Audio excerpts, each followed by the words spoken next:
Hello, guys. Welcome to the Stardom Cast, your weekly audio source of all things World Wonder Ring Stardom. I'm your host, Rob Goodwin. I am joined as ever by Mr. Matthew Turner, Esquire.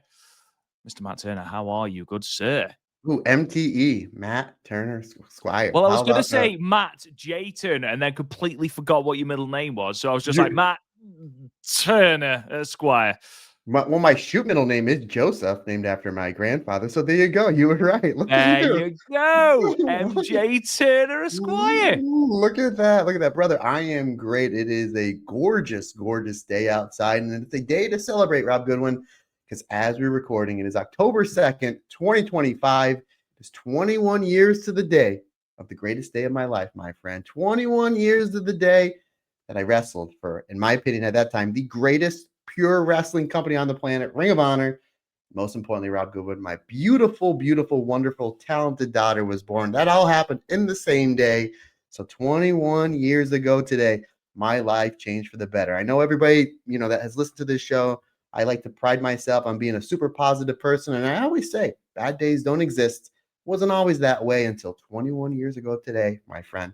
I was like, wow, like my life was a little bit of color, a little bit of black and white, kind of like the Wizard of Oz. And then when all that happened in one day, that's where it all changed for me, my friend. And what a better way to celebrate than talking with you on the Stardom Cast and talking about a match of the year candidate that we're going to be talking about. And with my opinion, the two best wrestlers in all of wrestling this year, folks. So yes, we're obviously talking about Fuki and Death taking Absolutely. on Tara Okada. Yes, that's Yes. what we're talking about.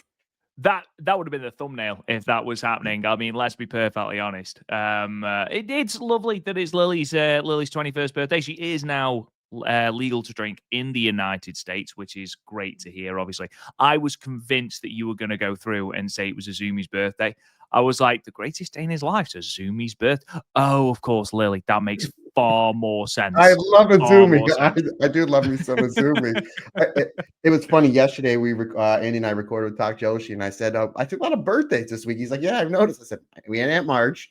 Again, my Aunt Marge is the one that got me into like comic books and Star Wars and Back to the Future when I was younger. So then it was Suzuki's birthday, Azumi's, and Lily's, and then we did make mention that you share a birthday with Monty Brown, buddy, the Yeah, Pounds. absolutely. The Yeah, pounds. yeah. Indeed, indeed. Which Frohausen on Twitter did send me a gif of Monty Brown. Clearly had just listened to that episode. Yes, I share a birthday with former TNA wrestler Monty Brown.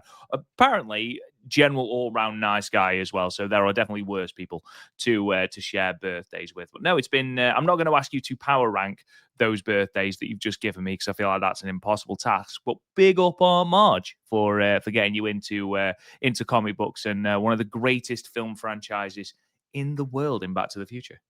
Yeah, absolutely. Yeah. So sometimes when Amber sees her, she doesn't know to hug her or yell at her. You know what I mean? Because my Aunt Marge was like the second mother to all of the nephews. Like she's all pretty Mm. much the second, and even all of our kids. Like she's a second mother to so many of us. So my wife's like, when she sees her, she's like, I don't know if I should hug you because you're amazing, or be mad at you because like he's so obsessed over this. Obviously wrestling is outside of my Yep. family, my first love, clearly. But obviously, I love Star Wars. I love comic books, and obviously Back to the Future as well. So yeah, big up to Aunt Marge is right, my friend. Big up to Absolutely. everybody always duels who's the number one nephew or niece, and it was just like clearly it's me. Like I don't even Oh have yeah. to. Yeah, I don't even have to bargain for it. It's like clear. Like who's the best horseman? Like everybody loves Oli, but it's clearly Flair. Like duh. But Yeah, it's one of them where everyone's like, "Oh, I wonder," but in their heads, everyone's like, "We all know it's Matt, but we're just going to pay a lip service." It's always nice being the favorite. It's always nice. You'll have to let me know what that's like sometime. But yes, I imagine I have seen your comic book room, so you can't try and make me feel better, Matt. I'm sitting here with my sticky feet. You can't possibly tell me that try and make me feel better about being no, the you know favorite. what? You know what? You're my favorite podcast host, and I podcast with my lifelong one of my really good friends, Andy Header, and Allison Danger quite a bit. So yeah, you know Well, what? don't let Alison hear you say that. Oh yeah, yeah. 'Cause she wants to fight Andy in the parking lot of the Mm, ECW arena for the third member of the Stardom Cast, like legit. absolutely. But there you go, buddy. There you go. You are my favorite person, and Andy definitely listens to this. And I'm not a person to get jealous. He That man listens is to the going to be podcast. devastated. No, he'll be okay. We'll find out on next Thursday when I see him in New York if he punches me in the face. So just pops you one on the nose. We love you, but man. but you can cut this if you want and put it on. You know, I know you're doing that thing now where you're cutting out little clips and put on social media. Rob Goodwin is my favorite podcast host. Boom. So there you go. But I hope that makes your fingers a little less sticky. I mean, don't get me wrong. I'm going to cut that out. I'm going to remix it into a song. But yes, it does make my feet ever so slightly sticky. Less sticky. That's the one I meant. Just for context, by the way, knocked an entire glass of ginger ale all over the desk just as I was about to log on. And I was dangerously close to being on time as well, which frustrated me even more. But we're here and we are going to be talking about a great show, great attendances, and lots of lovely big news coming out of the world of Stardom. Most importantly, happy birthday, Lily. Big up Aunt Marge, Matt Turner. As we move on from that, please, good sir, yes, tell us what's coming up on the Patreon this month or this week. Not this month. We'll be here for days. Just this week. Well, I'm gonna be away at New York Comic Con, so I got a lot of stuff in the can ready to go. Uncle Empty was a busy boy yesterday. Did a lot of podcasting yesterday. So I only heard from him twice, which gives you some indication of just how busy this man was. Yeah, so just to let you know, buddy, you got a lot of editing to do next week because Andy's going to be in New York with me. That's fine. You know. So what we released this past Monday, alternate commentary, we go to the final night of the 2023 5-Star Grand Prix as Momo Watanabe takes on Azumi. That was a really fun one to go back and watch. So that's your alternate commentary. And then your roundtable discussion. You want to talk about a fun podcast. Myself and Andy Header, we go through our top 5 favorite Stardom themes of all time and our top 5 favorite non-Stardom themes of all time. So I'm talking about, when I mean all time, I mean this person's in Stardom and they have a new theme, but we really like the theme they had before. I'm sure I'm showing my hand with you, Rob Goodwin, on that one. I wonder who you could be talking about, Matt. Yes, and we reference you quite a bit. Literally the point when I was like, Rob threatened to quit the podcast. Literally happened, and then they had a really, really good match with Natsupoi, if I'm not showing that enough. And then he's like, okay, I won't quit the podcast because that match was really good. So I'll tell you what, though, when we go to Japan, I will be having words with Taro Okada and the Bushi Road executives. Like, what the hell are you doing? Come on. I can't wait. Get Rob all liquored up on sake and Strong Zero. So again, folks, that's what's on the podcast coming up. That's already there on Monday. Coming up, I believe over the weekend is going to be that top 5 roundtable discussion. And again, I recorded a few episodes just to have in the can for next week while I'm away. So the alternate commentary for next week is, Rob, I went to the first night of the 2023 Goddess of Stardom Tag League, the main event match I have not seen in a good year and a half. Is Eye Contact, Mayu Otani and Hanan taking on FWC. Wowzers, that was a great match. After I got done watching that, I was like, you know what? I can use a little more FWC in my life. So I did the tag team breakdown. I didn't do it with Andy just because we just didn't have time. Myself and Andy recorded 2 episodes. And again, I'm just trying to get as much stuff in before I leave for New York next week. So tag team breakdown is a solo episode. And tag team breakdown is I go back to the 2021 Goddess of Stardom Tag League. As FWC takes on the team of Utami Hayashishita and Saya Kamitani, Aphrodite. I have not seen that match in years. And let me tell you something, Rob. What a great match. And it's a single shot camera. It's weird because it's in Korakuen Hall and there's no entrances. And I was like, I want to see the big Utami Saya like entrance. I want to see the big FWC entrance. So it literally starts with them in the ring and it's a single shot camera.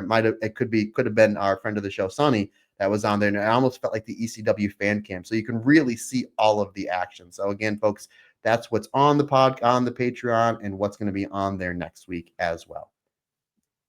Absolutely. And as always, we will release the schedule on Monday next week. Just bear in mind, as always, it's pro wrestling, so subject to change, of course.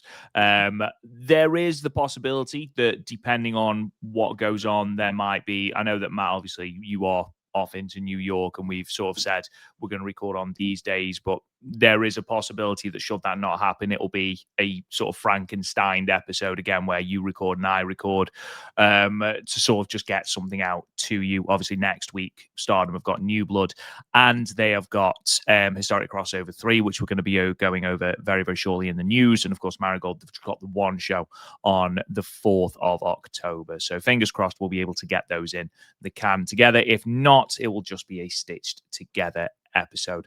Patreon.com/the Stardom Cast for all of that good stuff as well. Let's get into the news then, Matt Turner. And the biggest match in Joshi happened this week. And I just want to give a huge shout out to Peps on Twitter, who actually did a video on this match, and it's phenomenal. So I will try and remember to link it in the podcast description. If I don't, spam me with messages and I'll put it on Twitter or something, because the video is a really good breakdown of why this match was so important. So on the 26th of September, Saya Kamitani officially left or graduated from her guest spot on the Japanese morning show Love It. On that episode, she had a wrestling match with Hanan on Love It on the TV show. Lasted 9.5 minutes. Saya won with the Star Crusher. Now, this is important. Love It airs on TBS, which is a Japanese TV station. It is the first Joshi match to air on terrestrial TV in over 24 years, since the decline of All Japan Women's. And again, Pep's video is really good, goes into a lot of depth as to why this match is so important. I encourage you to watch that video. But even when All Japan Women were on terrestrial TV, I believe they were on Fuji TV. I believe, again, I could have got that wrong. Their slot was like 2 a.m, so they were getting literally no viewership. So the first Joshi match on terrestrial TV in 24 years. It is the first Joshi match to air on TBS in over 50 years. Wow. I didn't know that. So this is an enormous, enormous achievement. And Saya Kamitani, her name was trending all over Twitter during this match. The hosts were at ringside. One of them was in tears at one point, which just goes to show the enormity and the magnitude of what was going on. An incredible moment. And more importantly than that, it's a huge moment for wrestling in general and women's wrestling in general, because again, Saya Kamitani has been a fantastic draw, and we're going to be talking about how much of a draw she is again with the Korakuen Hall attendance that we're going to be talking about shortly. But her guest spot on Love It has been incredibly successful. She has been incredibly successful as well. And this match itself has been broadcast to millions of people. Again, it's terrestrial TV in the morning. Millions of people will have seen this. And Saya Kamitani, and Hanan as well, like credit to Hanan, absolutely. But Saya Kamitani has succeeded in bringing wrestling to even more people. And the importance of that cannot be understated. And again, perhaps I'm going to keep referring back to his video because, again, absolutely tremendous stuff. He talks about how following the decline and eventual shutting of All Japan Women, there was a sort of Joshi dark ages, and that sort of didn't really end until Stardom, and especially the Bushiroad acquisition of Stardom and the real sort of aggressive pushing into bigger and bigger venues. No women's wrestling in Japan has been even close to being on terrestrial TV. So for this to happen and for Saya Kamitani to spearhead it just goes to show what an important year she has had, not only in a wrestling sense, but also in a wider cultural sense.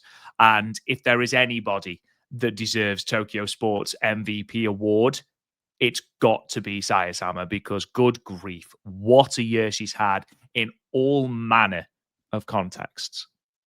Yeah, Rob, just for a little bit more context, you mentioned this is the first women's match on TV in over 20 years. Do you know what the last match was that was on TV, like mainstream TV? Oh, I don't. Go on.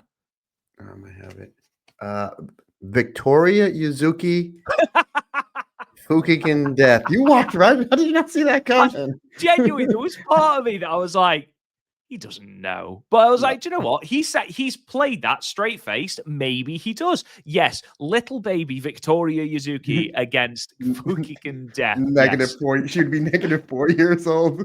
Go on, Fucking carry Death. on. I'm actually going to see if I can find what I the don't match was. You go ahead. obviously I don't know. Rob, real quick, did you by chance get to watch this match yet?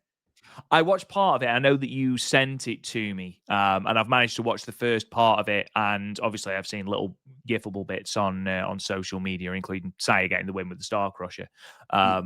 Just quickly, sorry, I think it's really important that Hanan was chosen as the opponent. Yeah.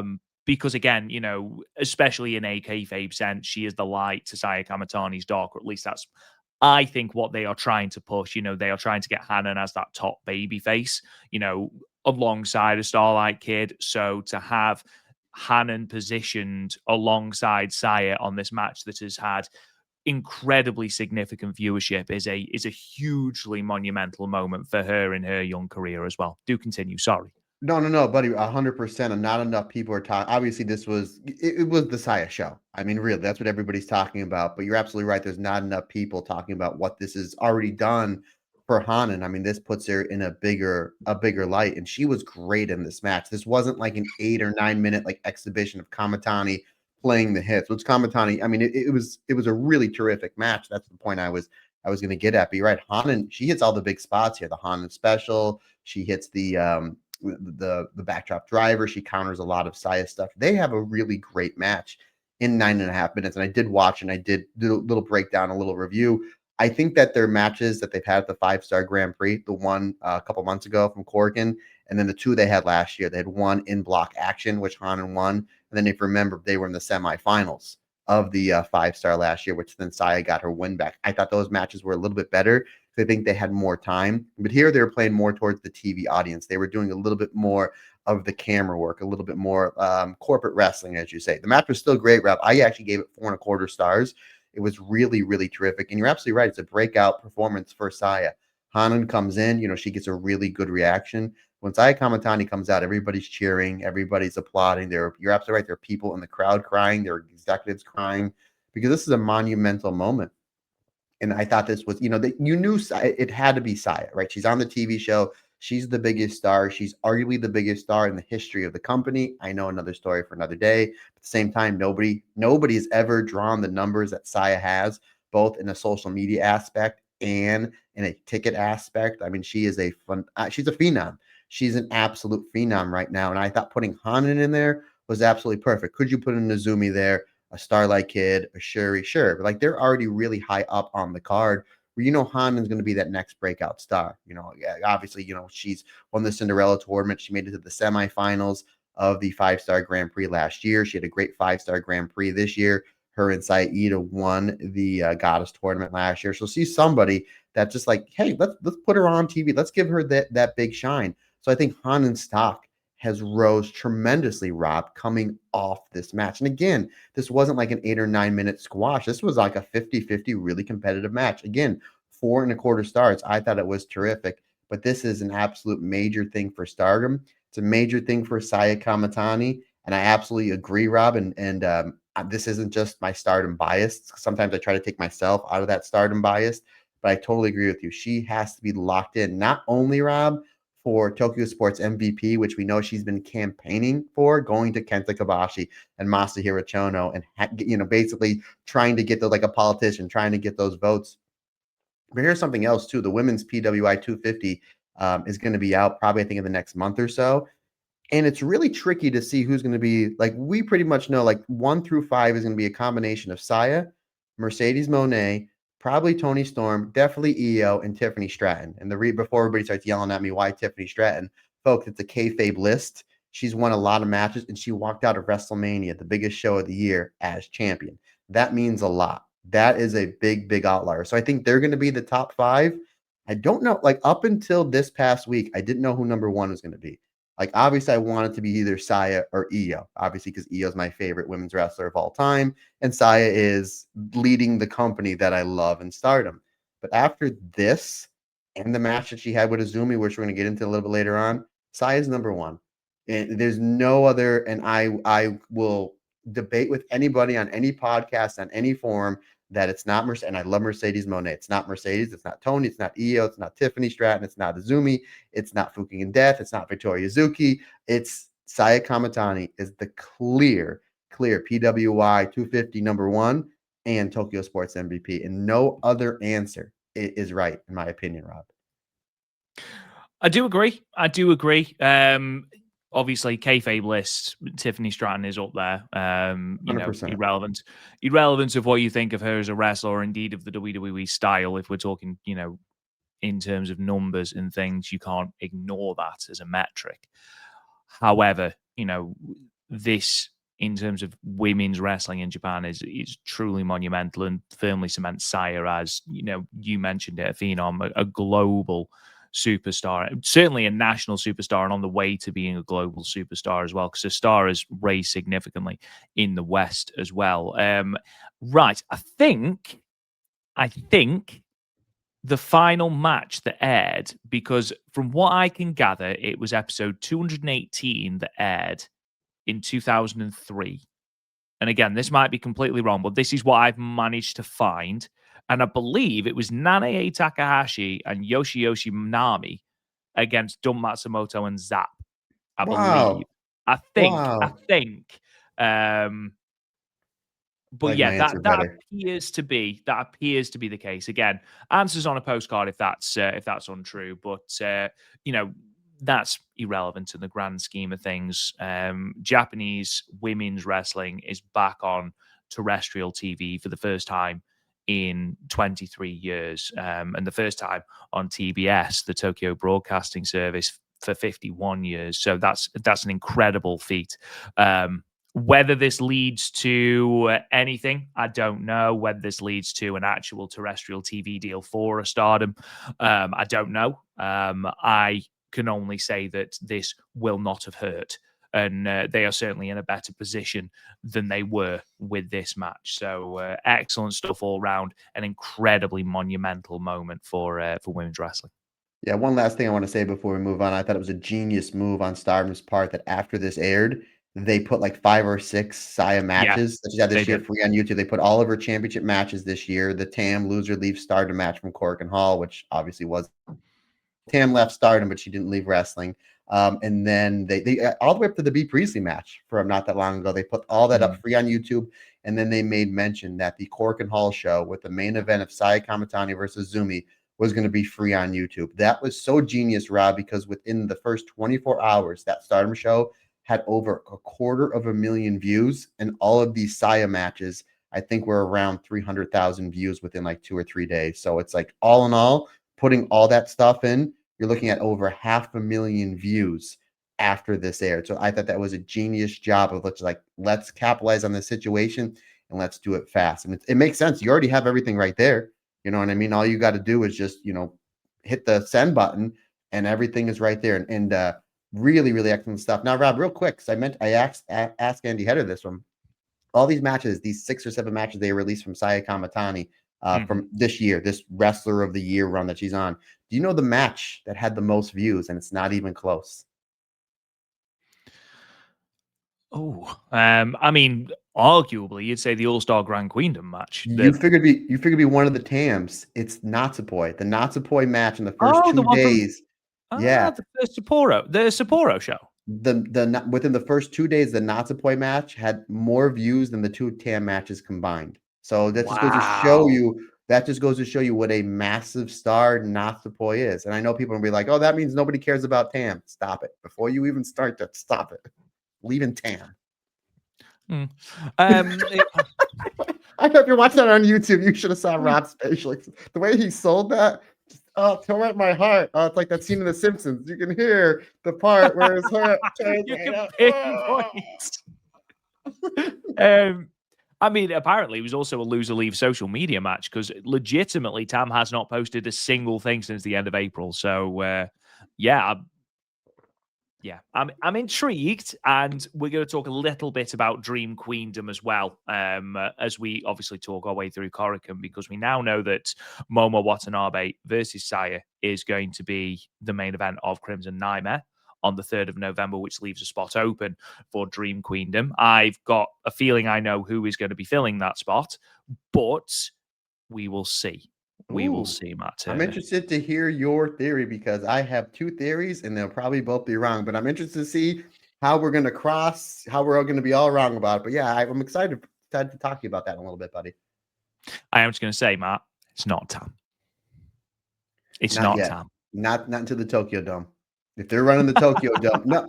If they're going to do and we're going to get into it because Saya doesn't cut that promo at the end and saying we're going to the Tokyo Dome, and then they put it all over social media. Which, by the way, Saya said, "I'm taking you all to the Tokyo Dome." Is she paying our airfare? Like she said, "I'm taking you all to the Tokyo Dome." Like that's like She's TV star now. She's yeah. TV star now. I need So to know. yeah. I need to know. But we're gonna. I do want to talk once we get into. We talk about the ending promo, which obviously leads into Saya saying, "Guess what? We're going to the Tokyo Dome." And here comes Momo. So not only was it a great match, we had two things to be like, "All right, let's keep going here, Stardom." Absolutely. Moving on then a little bit and just sticking, pardon me, with Saya and Azumi. Unfortunately, both would be missing. Oh, got hiccups from the 28th show that we're going to be, well, Matt's going to be reviewing. We're going to get into that in a minute. But both are going to be missing that show after their hellacious encounter in Korakuen Hall on the 27th. Azumi would also miss the show on the 29th. Stardom did announce this the morning of the 28th. Bearing in mind that they had shows on the 28th and the 29th, the cards weren't actually announced until a few hours before the start of the 28th. And I think it was probably a case of assessing what Azumi and Saya's condition was like. Saya did return for the show on the 29th in Aomori, but Azumi missed out on both shows. So just a little bit of an update on them. Just also on the sort of theme of missing shows. Bea Priestley is currently back in the United States. She will be returning to Stardom. I don't exactly know the date. Someone did mention it on Twitter, but she is currently back in the States. And Hannon is also taking some time off for injury as well. So a couple of notable names missing for Stardom at the moment. Right, Matt. Historic Crossover 3 is coming up from Guangzhou, China this Sunday, the 5th of October. And without being disrespectful, I don't think it's ever felt less historic. Let's be perfectly honest. Now, from a certain point of view, it's great that we are now crossing over not just Stardom and New Japan, but also Infin, which is the promotion in China, who will also be a part of this card for the first time. It's great that obviously New Japan and Stardom are going out to other places in Asia. We've seen them go to Thailand, we've seen them go to Singapore, and now obviously we have a pay-per-view event in China. However, that being said, we mentioned last year for Historic Crossover 2 that it felt very much like New Japan had pieced out of the idea of Historic Crossover because a lot of their big names weren't present on that show at all. There was no Yota Tsuji, there was no Naito, there was literally no one apart from the odd name on that card. This is even worse. So I will just read through the full card because that has been announced and the running order as well. And it's great to see some of these members of the Stardom roster getting the rub as well. So the opening match will be Neo Genesis, Starlight Kid and Miyu Amasaki against the Reiwa Tokyo Towers, Lady C and Ami Sourei. We then got a couple of Infin Showcase matches. I apologize if I mispronounce any of these names. Please bear with me. So in the Infin Showcase 1, we've got a tag team match which pits Wang Jinjuan and Junji against the team of Cheng Oa and Goa Jinjia. Again, I apologize if I'm butchering this. I feel like I am. The Showcase 2 will see the Coolio and Feng Jianlang against T-Light and Ling Ujian. We then got a Future of Stardom Championship match. So we do have a title match on this card, Matt Turner. Hanako, the brand new, freshly minted Future of the Stardom champion, which we're going to be talking about a little bit later on, will be taking on Aya Sakura. We've also got Ryusuke Taguchi and Master Wato in singles action. Zack Sabre Jr. and Kushida in singles action. And then the main event of the show is the graphic that's displayed on YouTube. It's Hate, Natsukatora, Ruaka, and Rina against Cosmic Angels, Natsupoi Soriano, and Sayaka Kurora. Now, I am extremely happy that we have got a lot of Stardom participation, B, Stardom are getting the main event. However, this is a significantly weaker card than the other historic crossovers. Obviously in a much smaller venue. Obviously, they're going to a brand new place to do this, and I admire that. That's fine. But to call this a historic crossover and take 4 New Japan wrestlers feels like a bit of a mick take, really. This isn't a show worthy of a historic crossover name in the slightest. Don't get me wrong, Zack Sabre Jr. versus Kushida is going to be great because it's Zack Sabre Jr. and Kushida. Again, I personally think that match that's actually opening the card, Starlight Kid and Miyu Amasaki against the Raiwa Tokyo Towers, I actually think that could potentially main event the show. That's going to be a great little tag match. I think Hanako and Aya Sakura have got a great little feud going on, and that next logical step in their feud for the Future of Stardom Championship, I think, is going to be a great little match as well. And it's great to see Infin on this card as well. I know very little of the promotion, but obviously they're going to get more exposure from being on this show. This is not in any way, from New Japan's point of view, it's really poor form. Like, let's be perfectly honest. 4 names on this card, and no disrespect at all, but Ryusuke Taguchi? Really? So, of all of these brand new people that they're pushing to the top, you know, you've got Yota Tsuji in there, you've got Oiwa in there, you've got Shota Umino in there, David Finlay in there. I mean, House of Torture are bloody everywhere. You empty your pockets and House of Torture fall out. Like, literally, they are everywhere. I look behind me, Evil's behind me. I look behind the seat cushions for my car keys. I accidentally find Show. China, not a hide nor hair of them. Not a hide nor hair. You couldn't pay them to be there, literally. It's a really disappointing card from a New Japan aspect. And again, when your main event, and this is no disrespect at all, because Stardom do, you know, multi-women matches better than pretty much any promotion out there. You know, they've got a formula, and it's a great formula, and it works, and it's captivating. But the main event of this pay-per-view is just a trios match. Like, there's no stakes, there's no titles, there's nothing really to build off this at all, because again, Tora and Ruaka have a title match coming up for their tag titles, and it's not against any of these 3. So again, I have to admit that I am very disappointed in the card, and maybe there are reasons that New Japan haven't put out more stars. Maybe it's a case of the venue's just not worth it. Maybe it's, you know, a case of we're going to do something different with the historic crossover brand. But in comparison to the previous 2, and, you know, under the guise of it being a Stardom and New Japan promoted show, no, it feels really, really disappointing, this card. I agree with your sentiment wholeheartedly. Like, you look at last year, you had Mayu and Momo. Like, I mean, one of the best matches of the year in all of wrestling last year. And that main event was really, really good with Zack Sabre and Micah versus Starlight Kid and El Desperado. And the Suzuki Great Okan. Like, that was a wild, fun match. And then you look at the first one, obviously, you know, you had Kyrie versus Mayu. And then you had some other really great mixed tag match. What's up? Yes, go ahead. Good say. I apologize. The reason that they haven't put more talent over, sorry, I've just looked at New Japan's schedule, is because they've booked it in the middle of 2 shows. So New Japan have still got 2 shows on the 4th and the 6th. Why would you do that? Maybe that's when China wanted them. Maybe that's when, like, the venue and then that Chinese promotion was able to do it. But you don't know what goes on with some of those things, In Rob. which Maybe they're case, like, just hey, don't do it. In which this is something that I feel, don't half-arse it. If you can only send 4 members of your roster over, don't call it historic crossover. Don't try and pass it off under this brand. Call it something else. Talk about your brand new partnership with Infin. But again, like, I didn't realize they're in Kanagawa on the 4th of October and they're actually at Korakuen on the 6th. So it's no wonder half the roster aren't there because they're actually wrestling in Japan. That seems like poor planning. And again, if that's when China wanted them, no, you can't.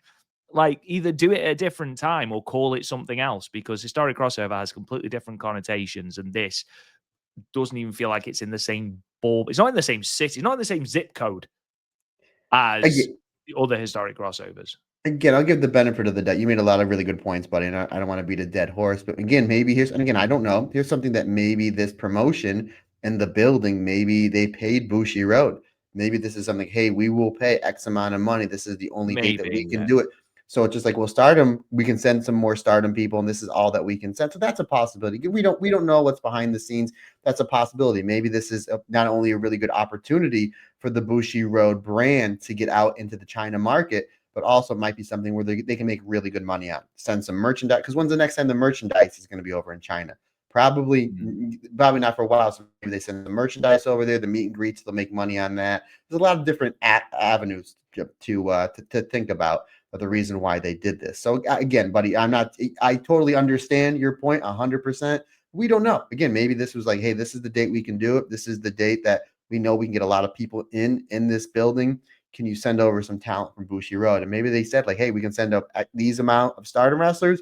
We can only send, 4 or 5 wrestlers from New Japan. Again, we don't know. Maybe that's the possibility. Again, going off this card, let's just kind of look at the positives. Absolutely right. Starlight Kid and Miyu versus Lady C and Ami. Was that the opener, Rob? Yes, the tag match is the opener. Yeah, that's obviously going to be really, really good. And I tell you what, this main event, this is going to be great. I'm really, really looking forward to this, because you have your tag team champions in BMI 2000 on one side, and then you have Sorry on the other side, which again, one of the best tag teams in all of wrestling. Then you have Rena, who they've done a great job building her up, not only this year, but coming off the 5-star. So Rena's position as a massive star. And Sayaka Kurora won the Cinderella tournament. We know that Sayaka Kurora does a great job of taking a butt kicking, especially on the big bad heels, to make the hot tag. So I think this main event's going to be really good. Zack Sabre Jr. and Kushida is going to be really, really good. Am I as excited for this one as I am past historic crossovers? No. At the same time, you're still going to get really great wrestling because it's New Japan, and more importantly, it's Stardom. So I'm excited for the Stardom participation.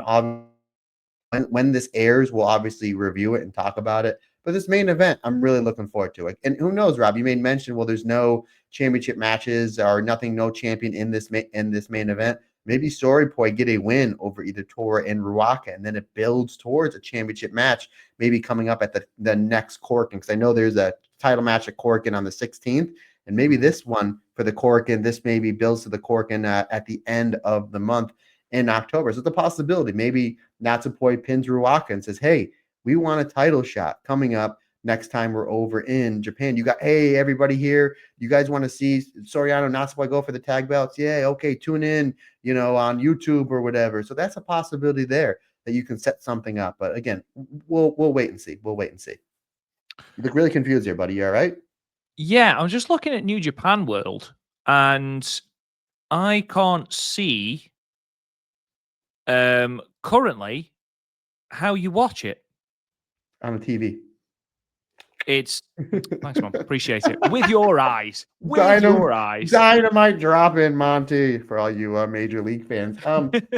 Yeah, I thought I saw something on, because I only looked at it for a brief moment, because I'm like the first 2 historic crossovers where I'm gonna get up early and watch it. This one I'm gonna probably towards my sleep, but I don't know if this is an extra pay-per-view.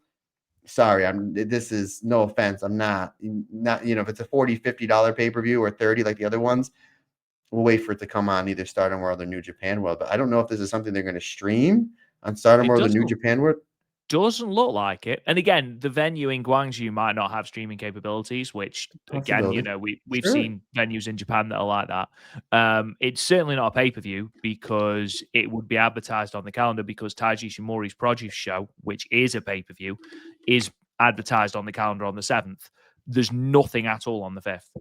So at the moment, and again, I might be just have missed something on Twitter or an announcement, but currently looking at the live schedule on New Japan World, the 5th is blank. There's nothing on the 5th. So, yeah, just wait and see. Let us know, folks. Yeah. You know something that we don't, which is a lot. Let's call it like we see it. But let us know. Let us know. And it is. Yes. Anyway, let's move on now that I've said my piece about that. We have already spoken about this, but on the 11th of October, Stardom return to Korakuen Hall, and 2 title matches have been set for that show. The first of which, the Reiwa Tokyo Towers, Amisori and Lady C, will be challenging BMI 2000 for the Goddesses of Stardom Championships. This will be BMI 2000's first title defense. Also on that card, and this has been changed. Initially, this was supposed to be a double title match between Hazuki and Koguma for the Spark Joshi World Championship and the CMLL Japan Women's Championship. On the graphic that Stardom have released today, it is currently only being contested for Koguma's CMLL Japan Women's Championship and not the Spark Joshi Championship. That means the Bear's going over. Oh, Bear's going over 100%. Absolutely. Hazuki's got a dreadful record against Koguma. I think she's 4-1 against Koguma. She's won 1 match against her, so she's got a dreadful record anyway. And if it's for the 1 belt, yeah, I can't see Koguma dropping the belt unless, they had to call an audible with Dark Silhouette, which seems less likely with the Hazuki post-match angle. But again, I'll reach out to our friends over at Spark Joshi. I haven't touched base with them in a while, so I'll reach out to them after this podcast and do a little investigation, little broadcast journalism, my friend. I do want to say, if you're watching this on YouTube, that this background may give you a headache because this background really mixes in well. So difficult to see. Yeah, with the BMI 2000, I feel like my contacts are going to pop out. So, regardless, Suzuki and Koguma, they did a great job on these tag matches on these shows we're going to talk about, with them being on opposite ends of the ring, because you're not used to that. You're used to them obviously being in the ring, but within each other's corner. And they did a great job, like really kicking each other's ass. There was some really great stuff. So I'm really looking forward to that match. And this match as well, Rob. This match as well. Hopefully we get a V0. And I'm not saying that because I love Tora, I love Ruaka. But if Lady C gets a championship, Rob Goodwin, this year, boy, how did it be a great year. Do I think it's going to happen? No. Have stranger things happen? Yes. Am I wrong a lot? Yes. Am I a good loser? Yes. Why? Because I had a lot of practice at it. Yeah, I must admit that it's a very, very loud match graphic, that one. And it does genuinely look like BMI 2000 shirts are clipping out. It looks like they've been green screened. And yeah, it's a wild graphic. So let's move on. Speaking of which, the lack of excitement I have over historic crossover is it slightly made up for by quite a strong-looking New Blood card. So, as we mentioned a couple of weeks ago, we have been without a New Blood show for a while. Stardom have decided to rectify that by putting 85 on in the month of October, give or take 82 of them. But the first one, which will be airing live on YouTube, will be on Saturday, October the 4th from Bellsal Shinjuku. The full card has been announced. The card is as follows. We open with Emma Maishima versus Kikyo Furusawa. 3-way battle, Uriah Hime, Yuki Mashiro, who Marigold fans might remember from earlier on in the year and her challenge for the Superfly Championship. They will be taking on Fukigen Death in a 3-way. Tag team match, we've got Wax Tsukiyama and Rian taking on Riara. Ooh. Also, sort of more famous for her time in Marigold, and Achika Miyabi.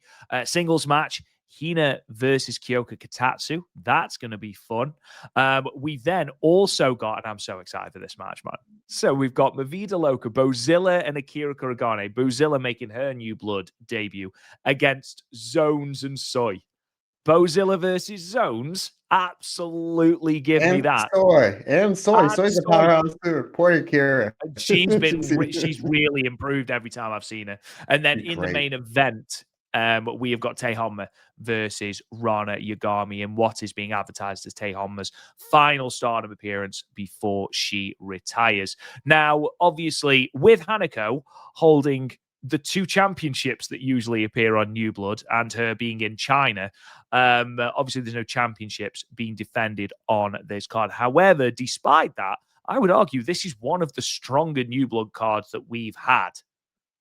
Yeah, I really like the New Blood concept for a lot of reasons because you get to see these wrestlers outside of Stardom, mix it up with the Stardom brass, which I'm a big fan of. And it's giving the Stardom talent that you wouldn't see like in the main event scene just yet, longer matches.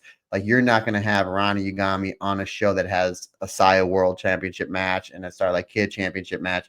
You're not going to see her go 12, 13, 14 minutes, but you may see it here. So you're going to be able to really see her stretch out her matches and tell her stories. Not only that, Rob, again, you're looking at this graphic, Rana Yagami has every single fingernail painted. I remember an episode a couple months ago. It's really bothering you. It really bothered me. Really bothered me. It bothered me almost as much as how small they made Akira Kuragane in one of those match graphics.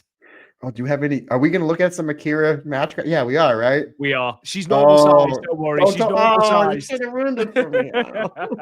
Might be Lily's birthday today, but I want surprises too. This card looks really good. You're mixing in a lot of really great, again, some outside talent with the Stardom talent. So we're looking forward to this one. I like the New Blood concept, especially what they're doing with it. I like how they're putting it in a more intimate setting. 175, 200 people. It reminds me of an independent show that I would do from time to time. So I really like that. Free on YouTube, I think is absolute genius. So this way everybody can see it. So yeah, I'm really excited. This is pretty much New Blood month. That's what it is because we have 2 Korakuens, no pay-per-views. It's pretty much New Blood month up until November, my friend. So happy New Blood month for all you fantastic fans out there. Sounds very Halloweeny, doesn't it? Speaking of New Blood, just going to transition into this just for a second. Obviously, Sendai Girls' Yaja Uma tournament is underway. They had the first and second rounds take place on the 1st of October, so yesterday at Shinkiba First Ring. Unfortunately, both Stardom participants are out of the tournament. Emma Maishima lost in the first round to Miku Kanai, and Rian did defeat Yuka Satsuki, but then lost to Miria Koga in the second round. So not a happy day or not a happy hunting ground this time for Stardom in the Jaja Uma tournament. Yeah, we will be covering that. By we, I mean, I think I'll be covering that next week on Talk Joshi again, just because with the schedule, Andy's leaving for Comic-Con the day before. So I don't think I'm going to record with him. So it might be a solo episode next week on Talk Joshi. So that is tentative. Again, cards subject to change, like we always say, Rob. But more than likely, it will be a solo episode of me covering the Jaja Binks tournament. That's got Senka, Miku Kunai. It's got Han Solo. Wait, he's not in it, but no, That'd be great. I'd love to. Go ahead. I'm sure that the semifinals are Senka Akatsuki versus Yuna. And is it Spike Nishimura and Miria Koga? I think it is. So 4 really, really good semifinals for that tournament. Senka versus Yuna is going to absolutely slap. Can't wait for that match. By the way, Rob, real quick on Talk Joshi, I don't know with Rain Leverkusen, who teams with Spike. Now they're great as a tag team. She does this spot where she does a Trish Stratus Matrix into the cutter, and because she's the nephew or she's the niece of the drummer of Iron Maiden, we dub the cutter Number of the Beast. Just want to let you know that that's what we dub. That's fine. Makes sense. Makes sense. Moving on then, and more Stardom participation on other cards. Seedling will be running a show in Kawasaki on the 4th of October as well. Busy weekend for Stardom wrestlers, but Sareee will be taking on Yuki Funa in singles action. We've also got Yuna Mizumori, who will be taking on Salim Masora in singles action as well. And then Hazuki will be in an all-star main event where Ryo Mizunami, Aomi Sasamura, Yumiko Hata, and Miria Koga will be taking on the team of Miku Kanai, Jaguar Yokota, Makoto, and Hazuki as well. So an all-star 8-woman tag match and a little bit of Stardom singles action as well, Matt Turner. Rob, is this the Mira Kogogo that I'm sorry, I know I'm pronouncing her name wrong. Is this the one that's in the Sendai Girls tournament? The Jajaruma tournament, yes, it is indeed. I've never seen her wrestle. Maybe I have. Oh man, now I'm really excited. You know what else is really funny? I'm looking again. If you're watching this on YouTube, I'm looking at this graphic. Everybody in this graphic looks pissed off, and there's Hazuki with the biggest smile on her Yeah, face. absolutely, absolutely. And she can destroy everybody in this. I'm really excited. Hopefully, it happens. I want to see Ryo and Hazuki throw down. That's what I want to see. That's the dream match I want to see. But yeah, this should be really fun. Everybody just looks really just ticked off to be there. And here's Hazuki. Hello. Yeah. So Yumiko Hata is going to make mincemeat of Hazuki, and Hazuki is going to love every single minute of it. Rana and Hazuki did a backstage bit, and it must have been after either the 28th or the 29th show. And Hazuki asked Rana to give her a slap on the back to sort of fire her up. Oh my God, Ron Yagami hit her so hard. Like, honestly, if you're a headphone user, Jesus wept, she hit her hard. It was brilliant. And Hazuki just collapses and starts laughing. Ron Yagami stands there like, I am Ron. Just incredible stuff. Rob, how am I pronouncing this last name again? Koihagu? Koga, Miria Koga. Oh, easy to remember. Okay. Yeah. I'm gonna Koga, because I'm gonna mispronounce it on Talk Joshi. That's fine. I'm pretty sure I'm mispronouncing it as well, but I think that's how it's said. You sound say it with positive. enough conviction. Absolutely, say it with enough conviction. Momo Koga. All right. We did announce last week that Starlight Kid would be teaming with Tomoka Inaba at Tomoka Inaba's produce show on the 15th of October in Shinjuku Face against two mystery opponents. Well, those two mystery opponents have been revealed, and it's just Team Kick in Mikuri Iwate and Sareee. This could legitimately be a match of the year contender right here. So, I mean, Starlight Kid is going to take a pasting in this match. Like, it's going to be great, and she's great, but she is going to take an absolute beating at the hands of Mikuri Iwate and Sareee. But I'm really excited to see Tomoka Inaba and Sareee, sort of that teacher versus student vibe that they have got going on now, especially with the tag match that we're going to be talking about from Korakuen. So that's really good to see as well, sort of seeing Tomoka sitting under the learning tree of Sareee, but Mikuri Iwate, who is just so incredible to watch, so captivating to watch. Her and Starlight Kid, maybe this is how we get another Mikuri Iwate white belt match. I mean, she did really, really good stuff in her matches with Saori Anou in 2024. Maybe that's where we go again, Matt. I didn't even think about that. I was just thinking Tomoka Inaba getting arrested for attempted murder in said match. Now, Rob, this is time limit draw, right? I mean, we can pretty much put our mortgage. And that's fine. I'm fine with it. I want to see this. Genuinely, the only person in this match going to take the pinfall is Tomoka Inaba, and there is a possibility that she will book, it's her produce show. She might well book herself to lose. It wouldn't surprise me. But, I mean, it does sort of say time limit draw, really, doesn't it? Yeah, and it's so funny because last week we're like, is it Yuki Takase? Then we're like, oh, it's going to be Sareee. Yeah, maybe it's going to be her. We were like, maybe it's going to be Mirai. And then like Sherry at the Korakuen show backstage is like, no, I want to be in that match. I was like, all right, the boss is back. That is for sure. Sherry's like, I want to take some time off to heal my elbow. She shows up at All In. They play graphic for her. She's supposed to be doing something with Ring of Honor. We shall see where that goes because now Sareee was in Ring of Honor last night. Well, yeah, we're going to talk about that.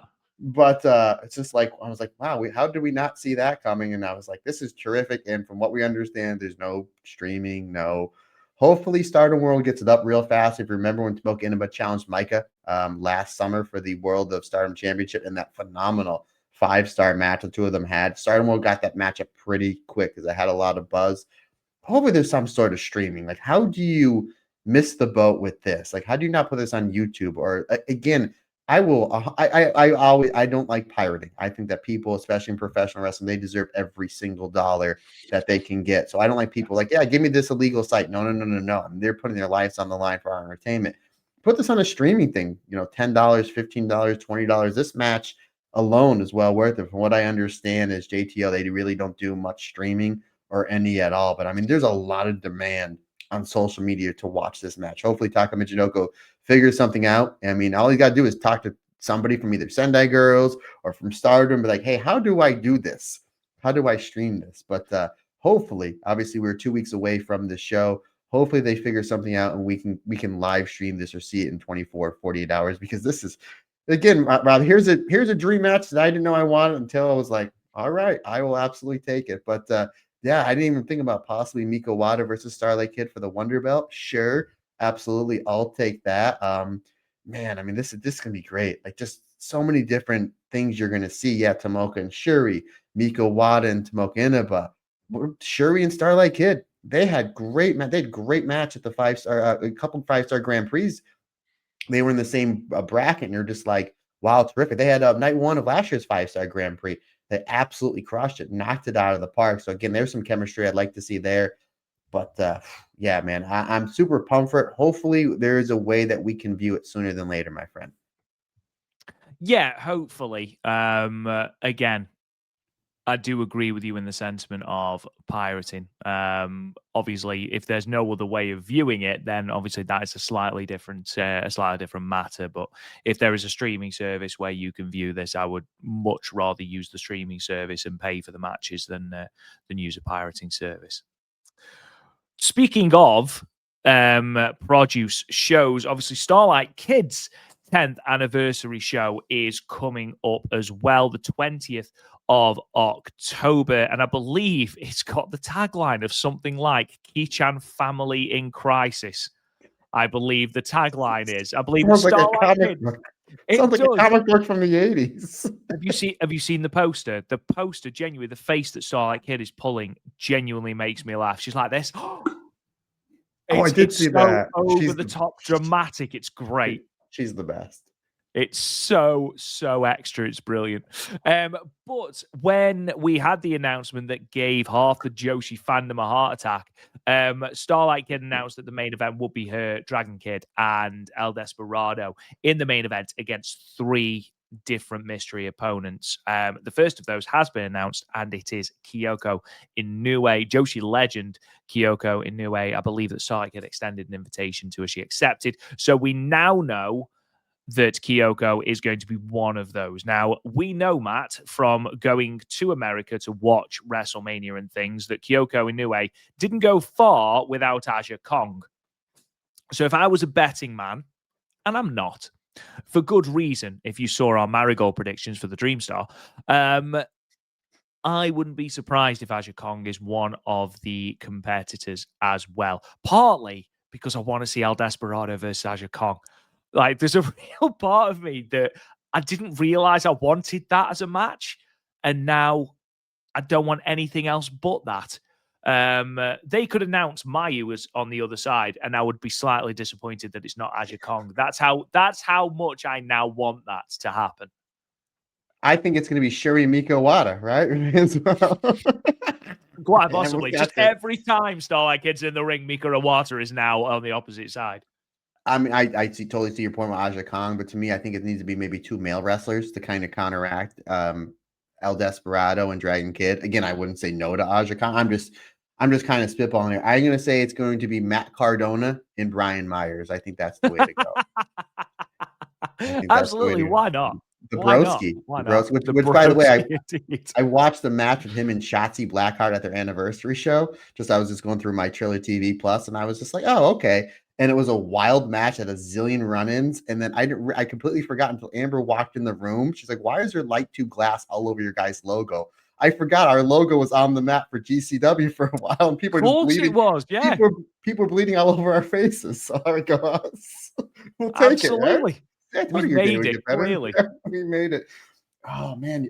You know what? I mean, obviously, you mentioned Aja Kong. And again, we have seen Kyoko Inoue at WrestleMania week in the last 2 weekends.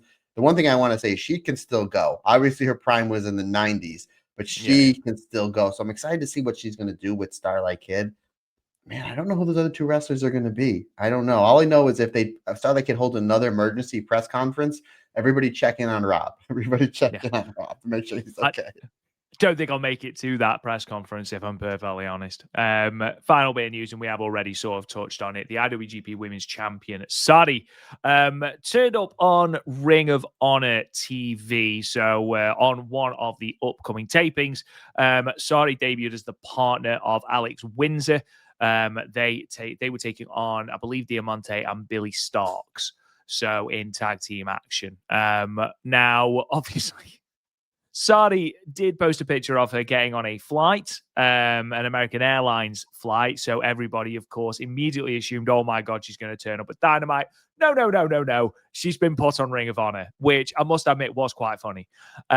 Just because I had got myself hyped up there. All right. So, well, she's definitely debuting on Dynamite. She's going to take on Mercedes Moné at Wrestle Dream. That's the match we're going to get. No. Tag team match on Ring of Honor that's going to be taped for next week. Brilliant. However, it's nice to see Sareee being packaged as Sareee after what can only be described as the bungling that she had in NXT, where she was transformative schoolgirl Sareee.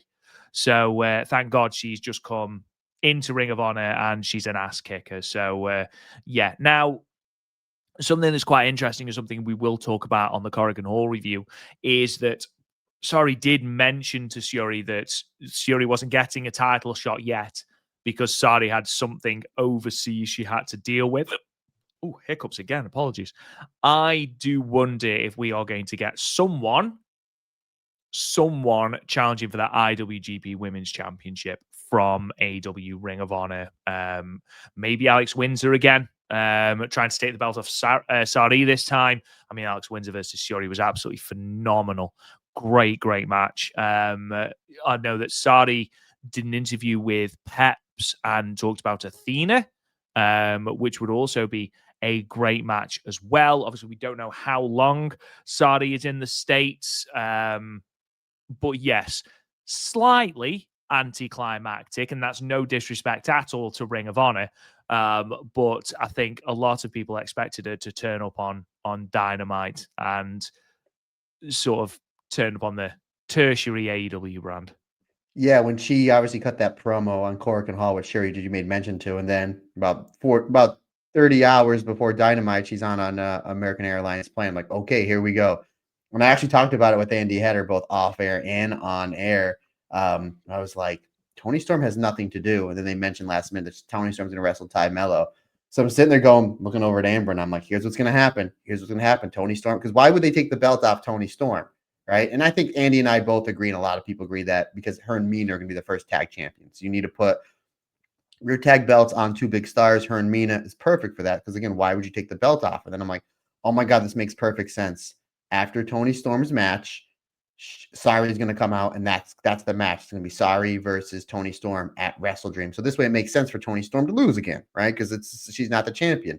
That would make sense because nobody's taking this belt off her until Sherry. Probably at the end of the year in Rego, but that's Dream Queen, Dream to Queen. That's probably the way to go. Not less if they extend it to the Tokyo Dome because IWGP. Another story for another day. So Ty Mello and Toni Storm have a great match. Toni Storm grabs the microphone. I'm looking over at Amber. I'm like, here we go. Here it comes. Here we go. And I remember I was actually sitting on my floor because obviously you've been in my house, Rob. I have the big couch and the long couch. Amber is on the big couch with Heidi, and Ace, because he rules the house, kicked me off the small couch. So the house that I pay mortgage, that I pay all the bills, I pay the mortgage. Yep. I have to sit on the floor. That's the way it goes, right? Of course. So she grabs the microphone. Anyone with a cat understands that and is nodding along it. Yes, obviously. Absolutely. Of course, you dummy. So I'm like, here it comes. And she says, Chris Statlander. And I was like, oh, like I obviously want to see that one-on-one match. I was like, I thought we were going to get Sareee versus Toni Storm. I was like, oh, man. I'll say this. Like, I know a lot of people, like, I can't believe they brought her over just for Ring of Honor. I don't think they flew her all the way over from Japan. She's not staying just for Ring of Honor, and I've got something about that, actually. So do continue. I think that she's probably going to be on Collision. this weekend. I think they're going to make an appearance there. Not only that, Rob, does anybody else find interesting that Sareee makes her Ring of Honor debut almost 21 years of the day from when I made my Ring of Honor debut? I'm just saying. I'm only like somewhat semi-retired. So if Sareee needs somebody to drop on their head, we saw that. We're going to talk about it, Rob. We're going to talk about the head dump with Tomoka Inaba. Anybody knows how to get dumped on their head? Jesus. If anybody knows how to get dumped on their head, it's this guy right here. Literally the point, the first 3 years of my independent career, I would say I need to take some sort of head dump. You do a German suplex or a pile driver or a dragon suplex, what you do tonight. So if anybody asks, that'll be me. So if Sareee wants a open challenge for IWGP Joshi, and then I can have you come out, Rob. We'll give you the Jim Cornette polyester suit. You know what I mean? Absolutely. We won't do a tennis racket because we don't want to completely. You can come out with a soccer ball or foot, what you guys call football. You can have that. It'd be like the hate crate. You go to hit Sareee with it. She ducks. I get hit in the head, spin, Uranagi fit. We already booked the finish. So there you go, buddy. There you go. It's perfect. It's sports entertainment at its finest. And in terms of build, I am certainly more Jim Cornette than anything else. I think it's interesting. God damn. I personally think that was the best impression of Jim Cornette I've ever done. I mean, it's not hard to do a Jim Cornette, is it? God damn. And then just swearing. I think it's interesting that AW have flown Sareee out this close to Wrestle Dream. Now, who is Wrestle Dream in honor of? Antonio Inoki. Who is Saree's idol? Antonio Inoki. Okay, the Sareeism shows are taken after the Inokiism shows. Her ring gear is red in honor of Inoki. She wears the Inoki towel. It makes a lot of sense for Sareee to appear. If she's over there anyway, Wrestle Dream is on October 18th, so in 2 weeks' time. I don't know if she's got any Japan dates. In the meantime, the person to ask is Scotty Wrestling, who I am 99% sure is just Sareee. I'm just convinced they're the same person at this point. I love it. But yeah, I imagine the show is in tribute to Inoki. It makes perfect sense for Sareee, who is very much a disciple of Inoki's way of wrestling, defends the belt on that show. Whether it's on the main show or on 0 Hour, I don't know. I'd like to see it on the main show. And looking at that women's roster, there's a lot of really, really interesting people that she could defend that belt against. If it is Athena, which is optimistic, if it is Athena, Sareee versus Athena for the IWGP Women's Championship on Wrestle Dream, yeah, I'd be a fan of that, Matt Turner. Yeah, and not only that, but what is the belt that Antonio Inoki created? The IWGP. Obviously, Sareee, she holds the women's version of that. I don't know if there's going to be an IWGP. More than likely, there won't be an IWGP Championship match on this show because I know they're doing Takeshita and Zack Sabre Jr. I think right around the same time. I think it might even be that weekend at King of Pro Wrestling. It should be right around that time. So my guess, there probably won't be an IWGP Championship. You're right. Wrestle Dream is about Inoki. You're going to get it as close to Inoki as possible because of the philosophies of wrestling that Sareee has. So I totally agree with you, buddy. I think that they just put her on Ring of Honor just to kind of get her familiar with the TV audience.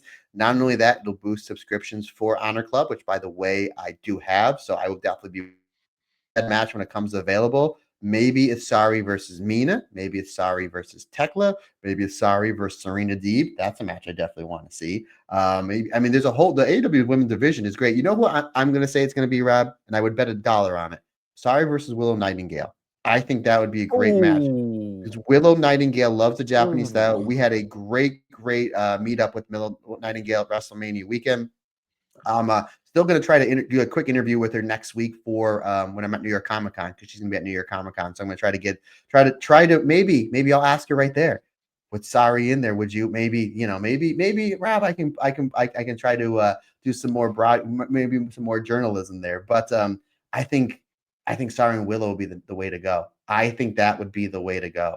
So again, we shall see. I think that she'll show up on Collision. I think she'll be at Wrestle Dream. I know the people are like, Tony Khan doesn't know how to book Joshi. I'm like, oh my God, will you guys calm down? Stop hating. Stop. This isn't, they didn't fly her over just for this. Like, let's calm down. And regardless, if for some reason, if they did, we're going to see her ring around her TV. And again, I just threw down the gauntlet. with Rob Goodwin. We're gonna fly Rob Goodwin in to be my manager, just to throw a football directly at my head. God damn, Rob Goodwin, you don't even know. Yeah, I'd bet a good chunk of change that this is not the only day that Sareee does with AEW. I just thought it was really funny that there was a lot of buzz about being on Dynamite. I was really excited for her to be on Dynamite, and then she was just on Ring of Honor.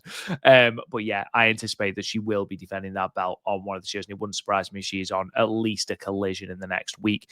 By the way, King of Pro Wrestling is the 13th, so the Monday. So you could potentially have an IWGP Championship defense on there.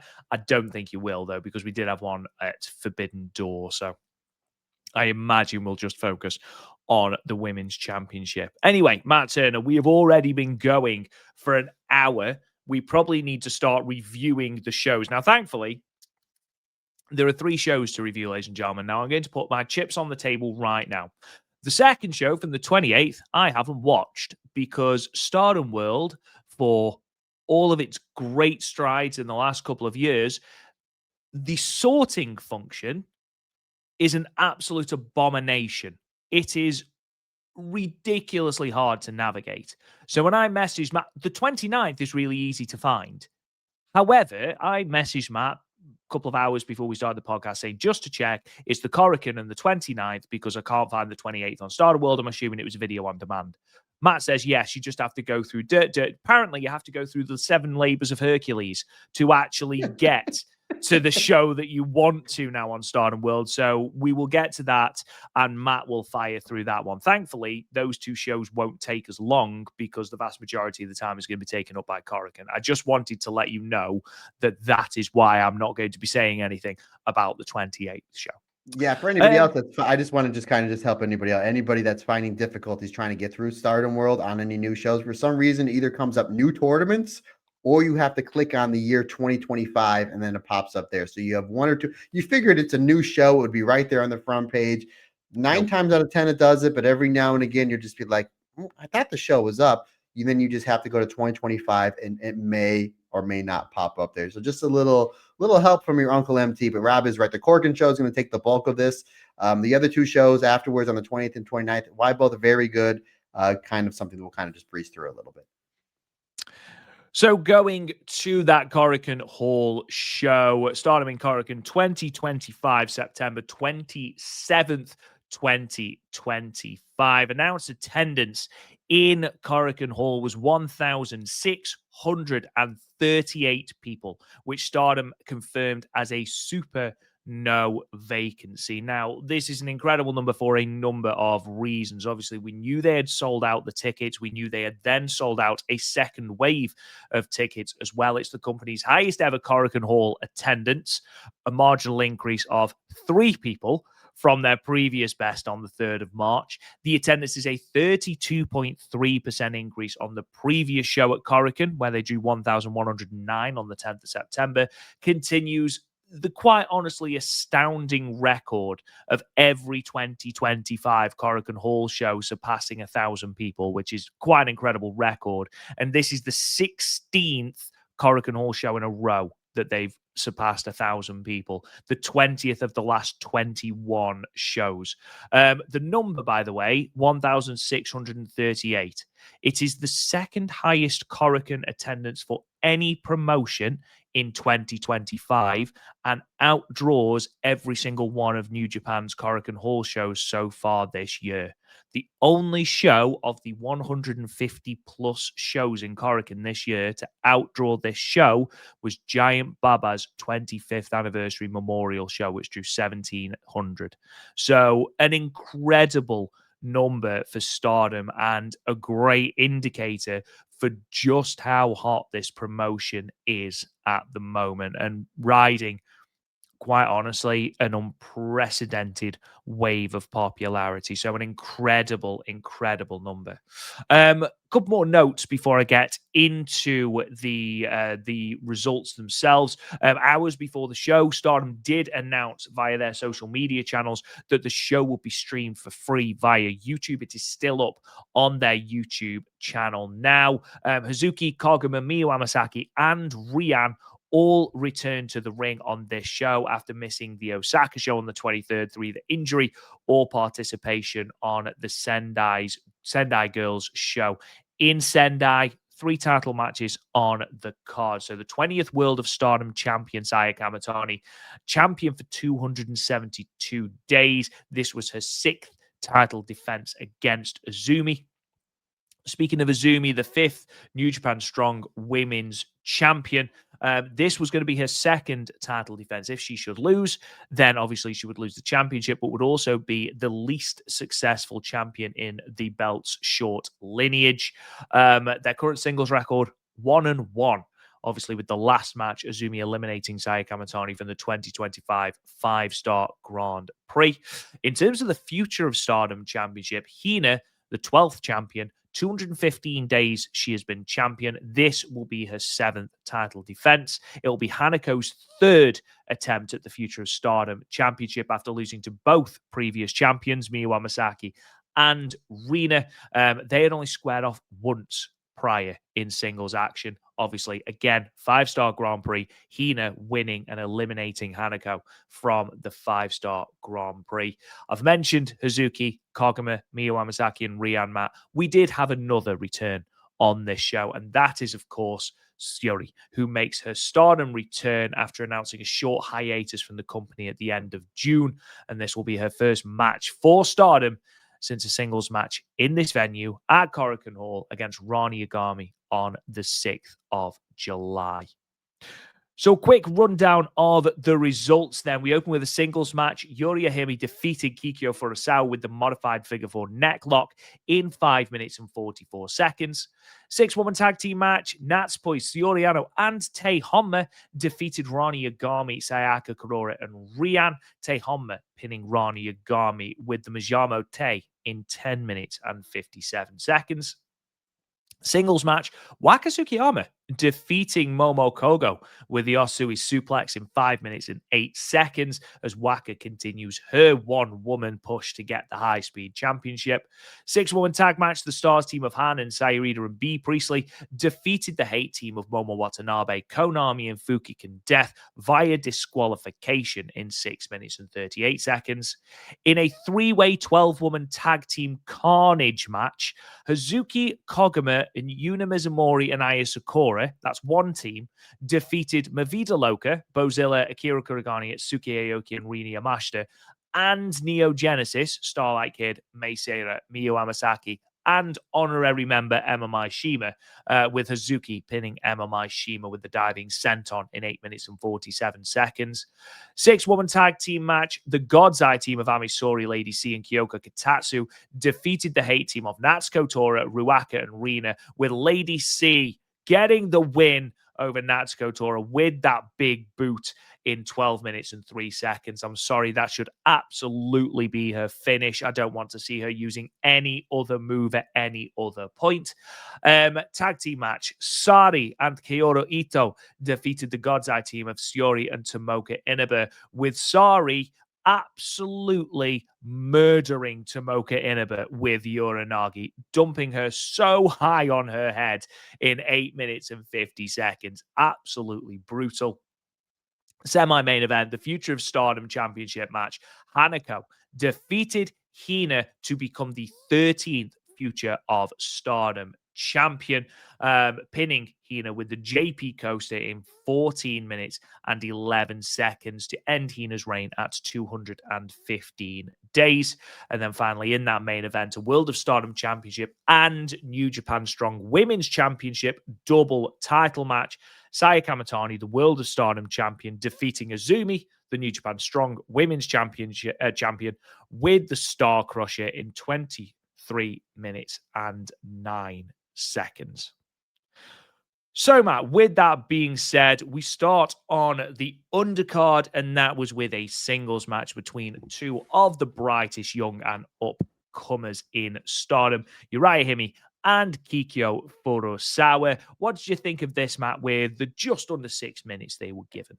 Really good stuff. I mean, obviously, you kind of had a longer card, and you're giving your match time, your more of your time to the last two matches because they're championship matches. I would have loved to see this go another 2 or 3 minutes These two are great. Again, they're the younger crop of talent in Stardom. They're both rookies. Clearly, we know that they have plans for Uriah Hemi. She's in the 5-star Grand Prix, new look. She had the Mina costume last time in Korakuen. She's part of Stars. So she's terrific. Kyoko Furusawa is another one that is improving so much in such little time. I thought these two were great, a great way to start off the show. Really great back and forth. Kyoko Furusawa, I love how she does that handstand into the roll through into like the ankle lock and then transitions to the knee bar. I thought that was great, but then it's just too much of Uriah Hemi just blitzing her with the running boot and then the devil's kiss, transitioning into the reverse triangle choke, getting the win. Great way to start out this show. 3.25 stars for me, good sir.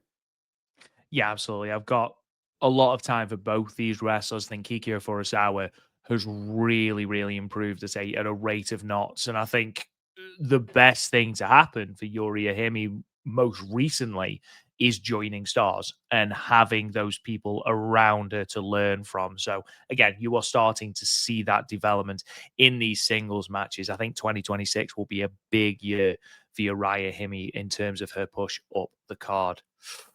We then go to a 6-woman tag team match. Obviously, the friends of Natsupoi Soriano and Tei Honma taking on the ragtag team of Rani Yagami, Sayaka Kurora, and Rian. And Matt, the power of friendship gets the win. Tei Honma pinning Rana Yagami and getting the victory there. Of course, this leading to the confrontation, which gave us our new blood main event, which we talked about earlier. Really good match and really, really good chemistry between especially Natsupoi Tei and Soriano. Yeah, I thought this was really good because you have one of your top tag teams in Stardom with Tehama get on her retirement road, teaming with three of the younger members of three different factions. Obviously, Rihanna with EXV, Ron Yagami with God's Eye, and Sayaka Kurora, our Cinderella champion, with Cosmic Angels. And I thought this veteran team did a great job giving a lot to the younger wrestlers in Stardom, especially Rihanna. I mean, it seemed like everybody was bumping for Rihanna, especially Natsupoi. And Natsupoi and Rian, they were in the same block in the 5-star Grand Prix not that long ago. So they're familiar with each other. And again, Natsupoi does a great job making Rian look really good. Soriano, Zach Kurora, obviously they're in the same faction with Natsupoi Cosmic Angels. I thought they had really, really good chemistry. Again, Soriano giving Sayaka Kurora a lot in this match. But you can kind of tell they were building something with Tay and Rana. Like, ooh, there's definitely something there. And then you find out why, because I believe the main event for New Blood, which you talked about a little bit ago, is going to be Rana and Tay. So, really great job using this Cork and Hall show, 1,600 people, free on YouTube. Like I said, within about 24 hours, about 250,000 people watch this. So, hopefully, some of that bleeds over into the New Blood show. Really great stuff. It was great seeing Tay Hama.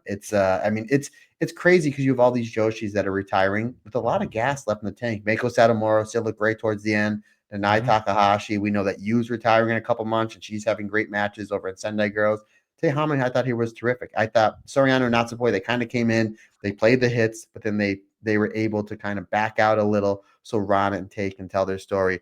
Ultimately, though, Tehama getting the win with that modified knee bar on Rana. I had this at 3.5 stars. I thought this was a really, really great match. And I'm really excited to see that singles match that they're going to have coming up this weekend, this Saturday.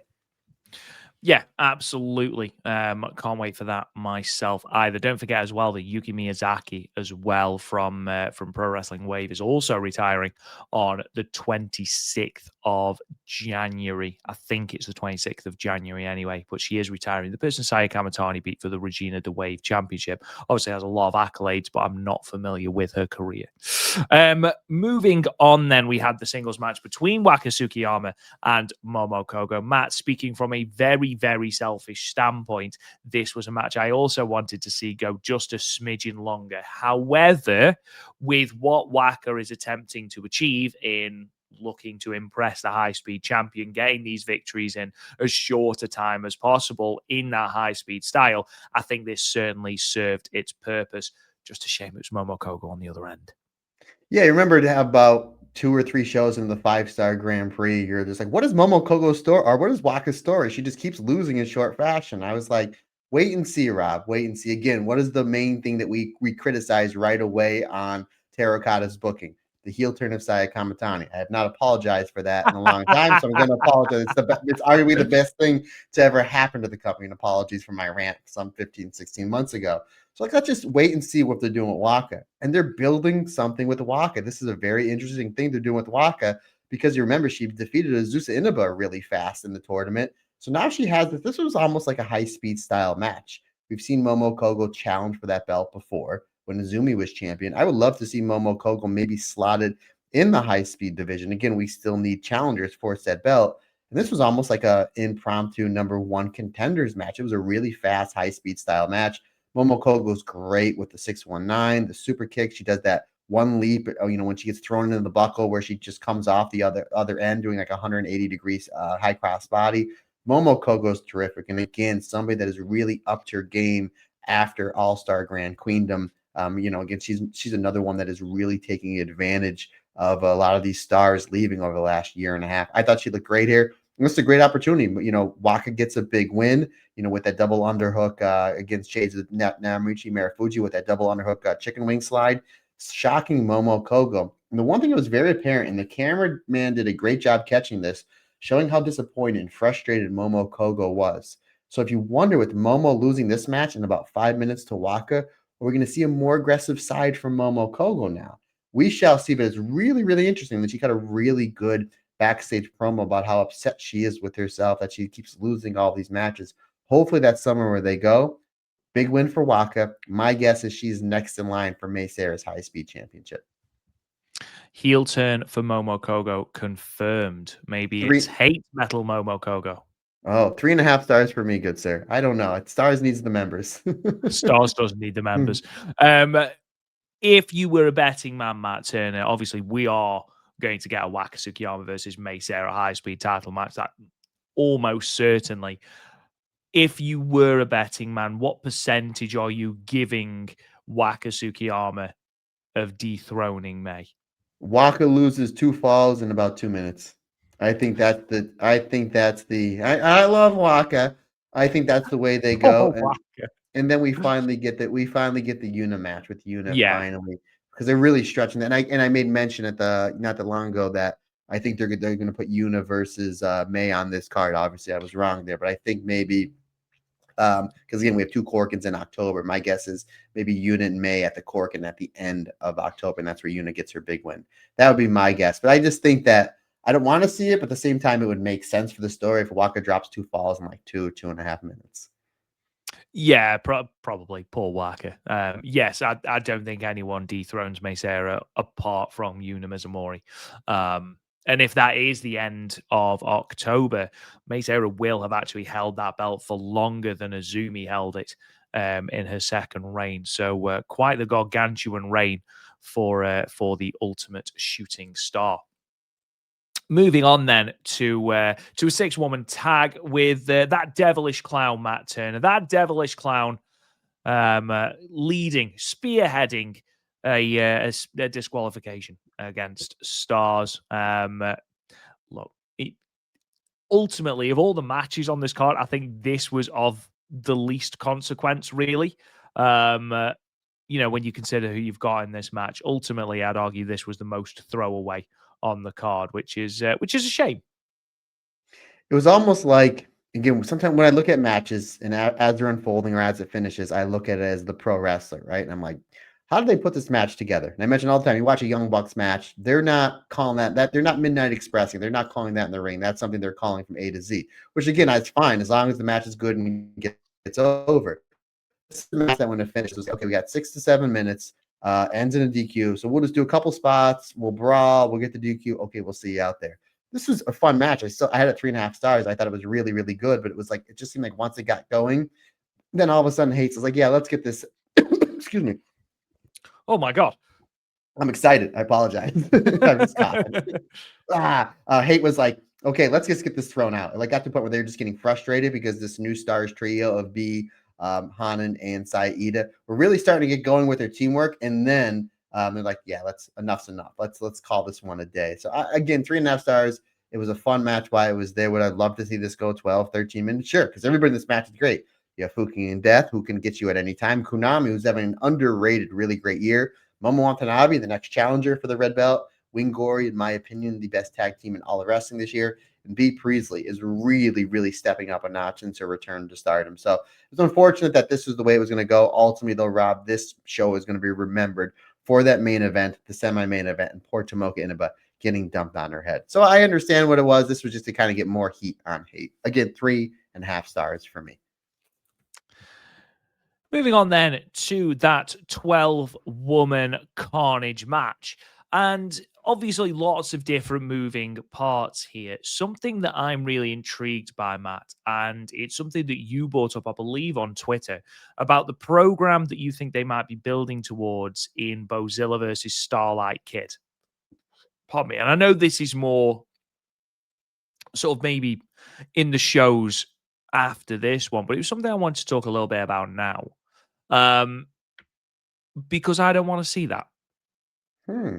And not because it's not going to be a great match, because Bozilla does some of her best work against smaller opponents. You know, just look at that match with Azumi, for example, which was tremendous. Look at her matches with Misa Matsui in Marigold when she wrestled Misa. Look at her matches, pretty much everyone in Marigold, because again, she is so much bigger than everyone in Marigold. I'll need to phrase this correctly. I don't think she's been booked tremendously well in Stardom. Now, her matches have been good. Obviously, the injury layoff for Suzu Suzuki, I don't think has helped, because she's been partnered a lot with Akira Kuragane, who is still a rookie and is therefore taking a lot of losses. But since Bozilla debuted with Stardom, she has had a lot of multi-woman losses. And even though she is often very dominant in the matches, and obviously there is still that aura around her. Obviously, the entrance is great, and I think she's improving every single match in the ring, without a shadow of a doubt. I would like to see more displays of dominance from Bozilla, and I think another loss, because no disrespect to Bozilla, obviously we are huge fans of her, Bozillians, if you will. Ooh. Thank you. I think I've read that somewhere. I'd love to take credit for that, but I think I've read that somewhere. I don't think another title loss is going to help. But don't get me wrong, I'm sure the program will be great. And again, a high stakes position for Bozilla in that card. We don't know how long Bozilla is going to be with Stardom.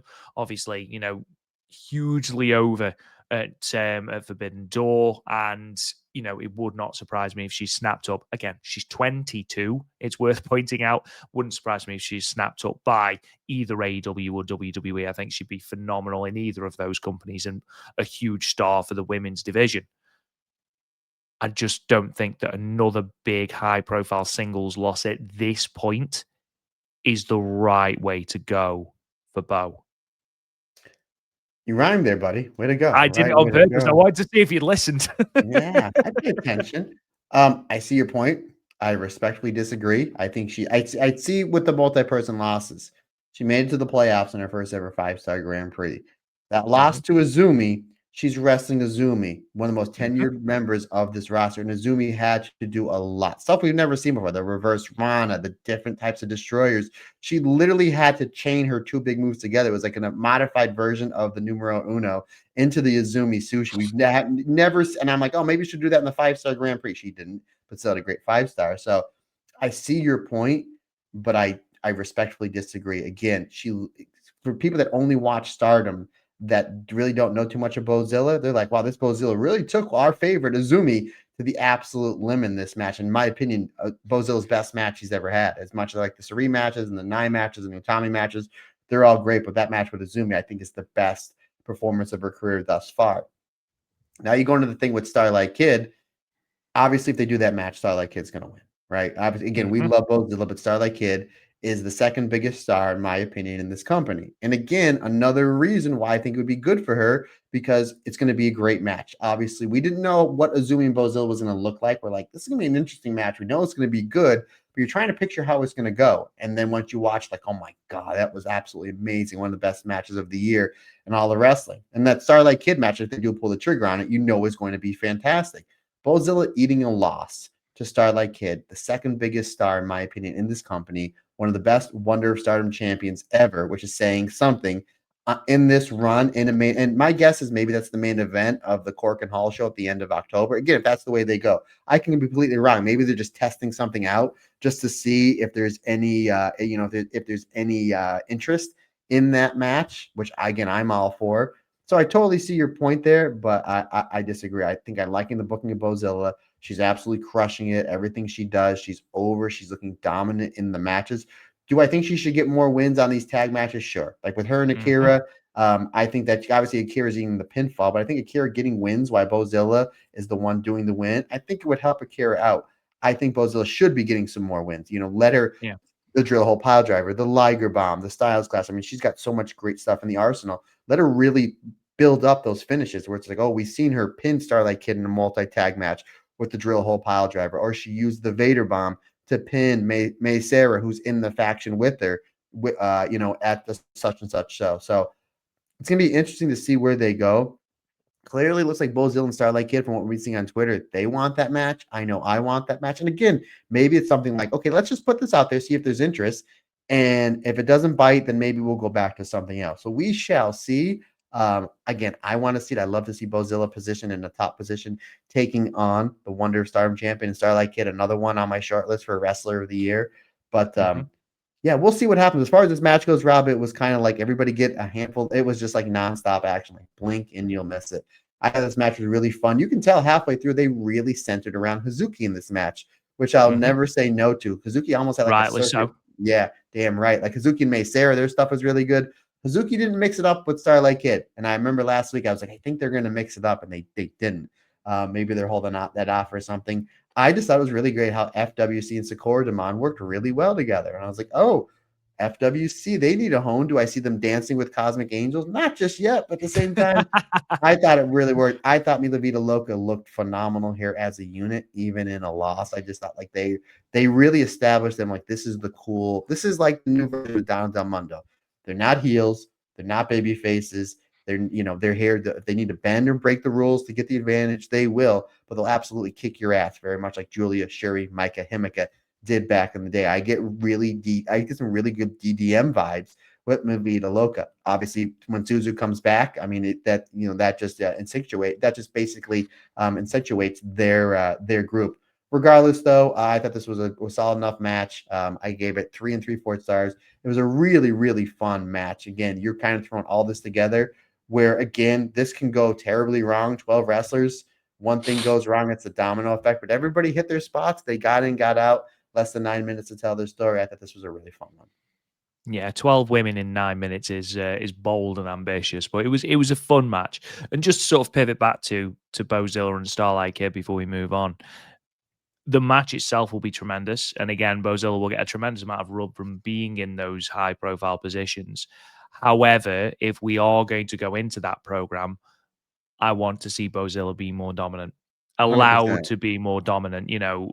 I don't want to just see her being put in tag matches and then whenever she's given a chance in a singles match, losing. I want, because again, you're absolutely right. Starlight Kid's winning that match. Starlight Kid will go over in that match. It'll be a great match. Again, as I mentioned before, Bozilla does her best work when she has got someone like a Starlight Kid, like an Azumi to work with. But I want to see her built up to be the monster she really is. And I don't think at the moment she's quite getting that build. And I think, again, that could be, sort of by chance of Suzu's injury and things like that and being partnered with Akira. And, you can see in the post-match comments that Bozilla's getting frustrated with Akira repeatedly taking the pin and stuff like that. So they are building a story around it, but nevertheless, you've got someone who is as unique a competitor as Bozilla, especially on your current roster, and someone who is incredibly over. You could do a lot with her, whether that is, crushing a couple of people on the lower card, on these house shows, absolutely destroying the likes of a Sayaka Karora or, a Rian, absolutely destroying them in 3 minutes just to make sure that people are still aware that this is an absolute killer you have got on your roster.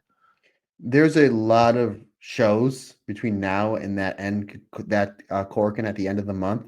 I would have Bozilla in tag matches opposite end Neo Genesis, and I'd have Bozilla pin every member of Neo Genesis clean in the ring on the way to that match. Again, if that's the way you go, including Kid.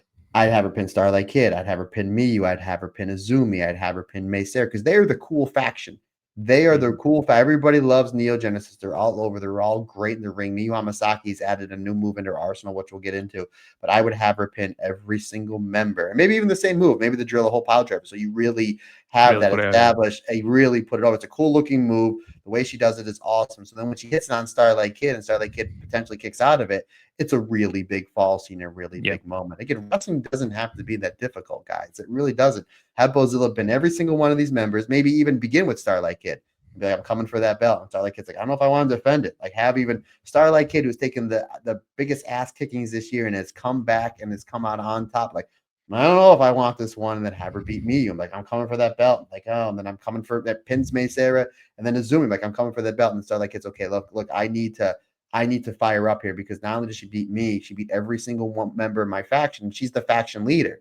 So what does that put Starlight Kid? Like, okay, like clearly I may get my ass kicked here, but I'm going to go down. I'm going to go down fighting, not only for this belt, but for my faction. That makes her a great faction leader, almost as good as Tam back in the day. But anywho.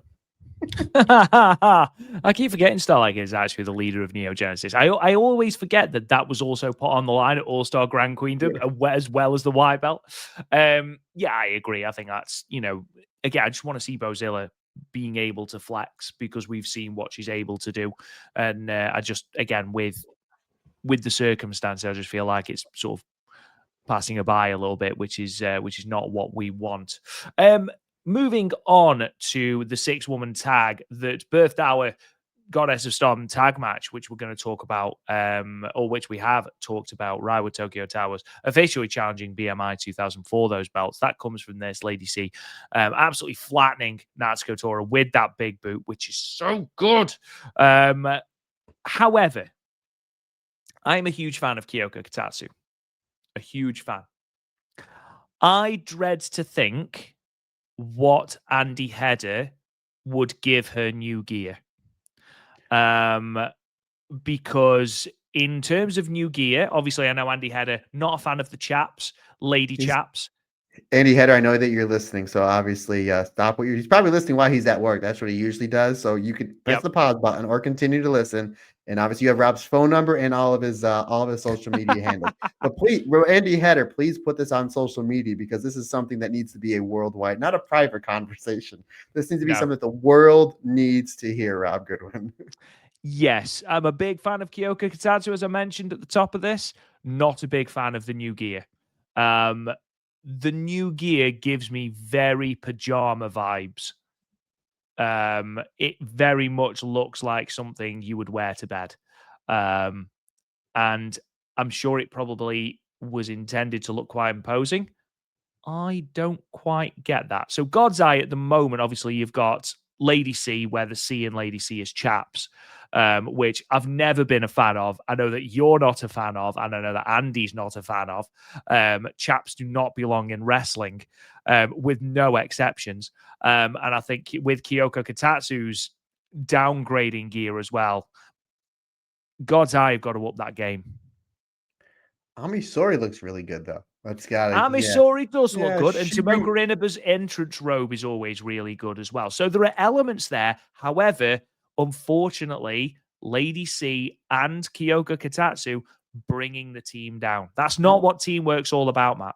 Saki Kashima, a post 5-star Grand Prix new rope. So maybe they're bringing up the average, but at the same time, sometimes you have to help yourself. Yeah, Kyoko Katatsu, massive fan of it. It's almost like the Matrix meets Tron is like the vibes I get from her gear. And she's supposed to be a legit killer, which she is. I mean, she's been trained by some badass catch wrestlers. But yeah, I just don't. I agree. But anyway, as far as this match goes, this match was you get a little bit of Rina and Kyoko Katatsu in the beginning. You get heat on Kyota early on.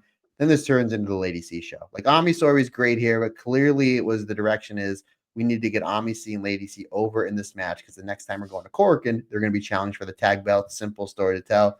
And that's what happens here. It was all about BMI 2000 looked great, but we got mini matches with Lady C, Ami Sohrei versus Ruaka and Tora, then a little bit of tag stuff, which I'm really excited for their tag match. I think it's going to blow away a lot of expectations. ultimately it was all building about Lady C. You know, she took a butt kicking, came back, great fighting spirit. The crowd was really behind her. The big choke slam, the great teamwork with her and Amisori, but ultimately threatening one Natsuko Tora with the big boo. Not only that, not only defeating Tora, Rob Goen, but Tora's a former World of Stardom champion, clean in the middle of the ring. So that's a big statement. Again, 250,000 people watched this show in 24 hours live on YouTube, 1,600 people in the building. There was a clear statement here. And again, it's easy booking to tell. You easily could have had Ruaka take the pinfall here, but it was a clear statement to Lady C getting a big win here. Again, setting up for her second championship match this year, Rob Goen. I'm glad we're doing something with Lady C because she's fantastic. Match was really good. 3.5 stars from me, good sir. The Lady Chaps agenda is real. That's what we like to see. And yes, that is exactly what I'm going to call her. She's graduated from the Great Car C to Lady Chaps. So there you go. Moving on then, one of the matches we were most excited about on this card, the return of Sareee against obviously the person who took her belt and almost basically forced her into this short hiatus. We knew that this was going to be the square off. We knew that it was going to be around these two that the story revolved. We know that we are not done with that story by any stretch of the imagination, as was alluded to in the post-match. But before we get to that post-match, Matt, murder. Just oh Lord. Obviously that Uranagi has been gifted to death on Twitter that poor Tomoka Inaba takes, and full credit to Tomoka Inaba, because when Sareee releases that move, and we've seen her hit it on all sorts of people. We've seen her hit it on Sareee, on Mayu, on Suzu. We've seen her hit it on a whole host of people, and it never looks pleasant to take. But credit to Tomoka Inaba, because she takes it about as well as is possible, because she lands stupidly high on her neck during this. And I know that obviously the rest of the match was great. I'm surprised that they gave it as little time as they did, but on the flip side, I'm also not surprised, because this was such a furious exchange. There's such a lot of pent-up frustration, especially from Sareee, that I'm not as surprised necessarily that it went short. I would have loved to have seen it go, 15, 16, 17 minutes. But again, just a reminder that Sareee is an absolute dominant beast. Tomoka Inaba, the recipient of a disgusting Uranagi. Sareee basically palming Sareee off, saying, "It's not your time for this belt. I've got international stuff to do. I've got Ring of Honor tapings to go to." Oh, it's not over yet. How dare you, sir? Shout again. I'm laying out the gauntlet. It was this. I've got someone I've got a challenger overseas, and I'm like, okay, brilliant. And I know that it's leading to something, I'm fully aware, which just makes me laugh. No, Sareee, not you. I've got Ring of Honor tapings to go to. It's just, I don't know. It really made me chuckle. So let's give some love to my ROH over there. Who's the longest reigning champion in all of wrestling? Athena, 4 Ring of Honor. Absolutely. And if down. that's the IWGP Women's Championship match, or if it's Sareee versus Billy Starks, I will happily eat my words. But at the moment, in a bubble, this promo was, no, Sareee, we're not going to revisit our match of the year contender, because I am going to Ring of Honor. Okay? Which, by the way, is a nice little story beat when you consider that Sareee did do a little bit on Ring of Honor before her hiatus. So it's almost like Saree's going into to better Sareee in Ring of Honor, which is quite a nice story beat. I do want to say that as well. Obviously, I watched the show live, and as soon as the finish happened, I tweeted, "Do your neck bridges, kids." Again, if you're getting into professional wrestling, do your neck bridge. Tomoka Inaba definitely does her neck bridge. Rob, I have all the respect in the world for 90s All Japan, which obviously Kaori Ito is her staple. That's where she made her name from. And I love nostalgia in sports, especially professional wrestling, because it's believable. I always say Michael Jordan's my all-time favorite athlete. If he got in the basketball court today, I would watch that, but he wouldn't do well because his prime was in the 90s. So they do a great job making it believable. Again, all respect to the ladies that have paved the way for this great Joshi we're watching now. But the lack of selling we see from time to time from these ladies on the current Stardom roster, I'm always like, really? You can't sell? And it was like Kaori Ito, again, a legend, was kind of like not selling that much for Tomoka and Sareee in the beginning. And then I think Tomoka and Sareee were just like, okay, and they just waylaid on Karyuto. I mean, I think Karyuto saw it come. There's some points in this match. It's like, holy jeez, this is what we're doing in Stardom. Okay, wow. Who wouldn't want to see Kira Hokuto in '94 versus Shuri? You know what I mean? Not the two people to try to maybe not sell to, because it's just like, all right. And I've been in the ring with some guys that they did dark matches for WWF in the '90s, and they thought they were all great, so they wouldn't sell for me. And I'm not saying as hard as hitter as Shuri and Tomoka, but I understand, and I took matters in my own hands as well. We didn't get as much Shuri and Sareee that we wanted to, and I didn't think we would, and I didn't think we should. I think that we should kind of hold off a little bit. I'm still hoping on to hope that after her Sareee does her run in Ring of Honor, that we get the Sareee versus Tomoka Inaba championship match, because this match, the best parts of this match, not only was that finish, like Tomoka and Sareee really waylaid into each other. And I thought that's where maybe this was going. And I would still love to see that somewhere down the line. I thought this was great, hard hitting. Again, Karyuto, she was great in the spots, like that running double stomp that she did to Shuri was like, oh, geez, howdy. That was something. I thought Ito played her spots really well. Sareee obviously carried the match for the team for obvious reasons. Again, I thought her spots were terrific. Shuri was great here, but for me, it was that closing sequence with Tomoka Inaba and Sareee. Really great stuff. Violence right up my alley. But one of the most dangerous Uranagis we've seen Sareee throw. And again, go back and watch it where Tomoka takes it. She clearly does her neck bridges. You need to strengthen your neck. I mean, this is Japanese wrestling, folks. Really great stuff. I'm totally with you. Less than 9 minutes. I would love to see this go 13, 14 minutes. But at the same time, Rod, when you have like two cars hitting each other back and forth, eventually it's going to stop. You can't do it for that long. But ultimately, yeah, really great stuff. 4 stars for me. I thought this was a great match to lead into the next match we're going to talk about. And let's go straight into that match. Hanako dethroning Hina for the Future of Stardom Championship. We've spoken about Hanako quite a few times and how the company are incredibly high on Hanako, and not just because she's tall. But mate, honestly, it's my sticky feet. I started to say sticky fingers and all. I spilled ginger beer over myself, as I mentioned earlier. Please don't read too much into my sticky feet. But yeah, so there was a little part of me that thought there was a chance this could happen. I did say that I didn't think Hanako needed the Future of Stardom Championship. I felt that it was doing Hina a lot of good. And I do think that this reign has been wonderful, transformative, in fact, for Hina. And I'm sure Hanako will do good stuff with it. I'm still not convinced she needs the belt.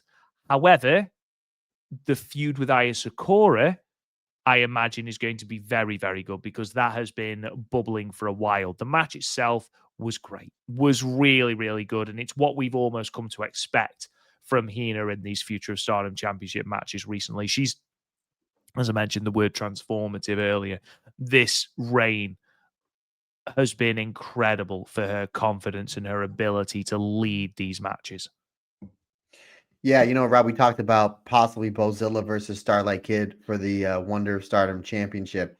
And again, like I said, that what they may be doing right now is maybe get some feeler out. And if they don't want to go that way or go that way or something to do after, I'm all about Hina versus Starlight Kid at this point. I think that you build Hina up. Again, we're all about big matches in Korakuen. So why not do Hina versus Starlight Kid in Korakuen either in October or November as we're on the way to Dream Queendom at the end of the year. So Hina's improved so much with this run, with the 5-star Grand Prix, the confidence, the aura, even like the promos, like spitting fire. Hina's on a completely another level. Even though she ate the L here, she really came out of the win going in, which is saying something, because she's having a great last 5 or 6 months in wrestling. Really terrific stuff. These two have great chemistry. They had a hidden gem of a match in the 5-star Grand Prix. If you remember, Hina defeated Hanako, basically blocking her from going to the playoffs. Really great stuff. Hina's, because obviously you have the size disparities, the size difference here. Hanako's obviously bigger, stronger, taller, but Hina still with the suplexes, the Hina special, the Northern Lights jackhammer. I love it how she's using the STF. And we saw it towards the latter half of the 5-star Grand Prix. And then what she's been using now, the way she uses the STF, how she uses that judo background into the step over toe hold crossface is really good. And she has different ways to get into it. I like it how she's adding more submissions into using the ghetto clutch, the mad splash. So now she's got more than one way to beat you. This was some really great stuff. And again, Hanako in these big matches does a lot of borrowing moves from Micah and Himika, which again, I am all for. As Jake the Snake Roberts always said, if you know where to steal if you're going to steal something, know where to steal your stuff from. So obviously Hanako gets the win with the JP coaster, but we've seen Hanako use that suplex or the superplex and then holds on and then does the two suplexes like Micah used to do or still does. And so Hanako hits the superplex here and she hangs on, but then Hina hits a suplex. And the crowd just goes molten hot for Hina. Like they were into this match for the bell from the moment the bell rang. But that spot there really put Hina over, really just show Hina's fighting spirit, and really shows Hina's underrated strength in this match. What I thought was great. Hina then goes to the top rope for the mad splash, but Hanako gets the feet up, and then Hanako locks in that standing triangle choke to Shirasagi, and then goes in the Shirasagi slam, which I thought was great. Hina blocks the JP coaster with the ghetto clutch. I thought that was going to be the finish because they built that up on a lot of the house shows going in. Excellent stuff there. Hanako hits a huge lariat and then a folding power bomb. Really great stuff, like almost like a Kawada style folding power bomb. That's a move I think Hanako needs to win more matches with, because I thought that was brilliant. And then she follows that up with the JP coaster for the 3 count. I like how once Hanako escaped the JP coaster, it was like, I'm on my last legs here. I need to empty the tank out in order to win this match. Big lariat, big power bomb, JP coaster. It was a 3 moves back to back to back after she almost got caught in the ghetto clutch again. Really great stuff. Again, Hina, very much like Rina, very much like Hanan. I don't know. Somebody asked me, like, hey, Matt, do you know what they're feeding these 3 sisters over in Stardom? I'm like, I have no idea, but they're all such great wrestlers. Such great. We were like, Hina's got some catching up to do to Rina. She's really not that far behind. And which is saying something, because Rina's positioned to be a top star. And obviously, we know that Hanan is a top star. So I thought, again, terrific match, 4.25 stars. These Future Stardom Championship matches we've seen over the last 3 years, Rob, have really been something. Obviously, they're overshadowed by the red belt, the white belt, some of the high-speed stuff with Meisei Izumi, the IWGP as well. The Goddess Championship has been terrific. Some of these artist matches we've got have been next level, but the Future Stardom Championship as well, for being maybe the 5th or 6th biggest title in this company, they've been having great matches, with Han and Tomoka Inaba, Rina's entire reign, and even these great matches with Hina have really been next level and done a world of difference for her. Where she goes from here, I don't know. It's going to be interesting to see. But again, I wouldn't mind seeing her versus Starlight Kid for the Wonder of Stardom Championship, maybe somewhere in a Corkin Hall, or very much like Rina, maybe do it in the hometown of Hina in the Utsuna Maya Like You. That worked before the beginning of the year back at Dun Dun Dun, the Path of Thunder, and Rock and Roll. We can never mention that enough. I'm really excited to see what Hina does from here, because I think she still had some more gas in the tank as Future Stardom Champion, and maybe she becomes a 2-time Future Stardom Champ. Maybe that's a way to go. I don't know, but I'm interested to see her next step, because I'm really invested in Hina, especially after this run and her great run in this year's 5-star Grand Prix. Again, 4.25 stars for me. Fantastic match. Hina becoming a two-time Future of Stardom champion. Right, Matt. So, Saya Kamitani versus Izumi. What do we even say about this? I mean, we had a floor for this match. We thought this was basically, this match surpassed all our expectations. I said on the previous podcast, I thought their 5-star match might be better than this one, simply because with that one, there was an unpredictability over who would win. The moment these 2 women locked up, Korakuen Hall lost their minds. They were so invested in this match, and these 2 went hell for leather at each other. And what I was a really big fan of, and it's something I'm always a fan of in Izumi matches, is when stuff doesn't come across as polished, where things look a little bit rough and ready, because it almost shows the passion and the aggression with which she is going after her former friend in Queen's Quest, the person she blames for the dissolution of Queen's Quest, and rightly so, because it was Saya Kamitani's fault. But that side of Izumi is something we don't often see. We see her wrestle, almost, clinically clean at times. You okay, buddy? You're excited. It's this acid reflux, mate. It's killing me. So to see her wrestle a more aggressive match is always really, really exciting. You know, when she does go for those limbs and does it with such a brutal, almost, like I said, almost clinical dissection of a limb. And again, I think she did really well in targeting Saya. I thought Saya sold for her really, really well, gave her loads in the match as well. Ultimately, we both knew that Saya Kamitani would win. We know who comes out at the end.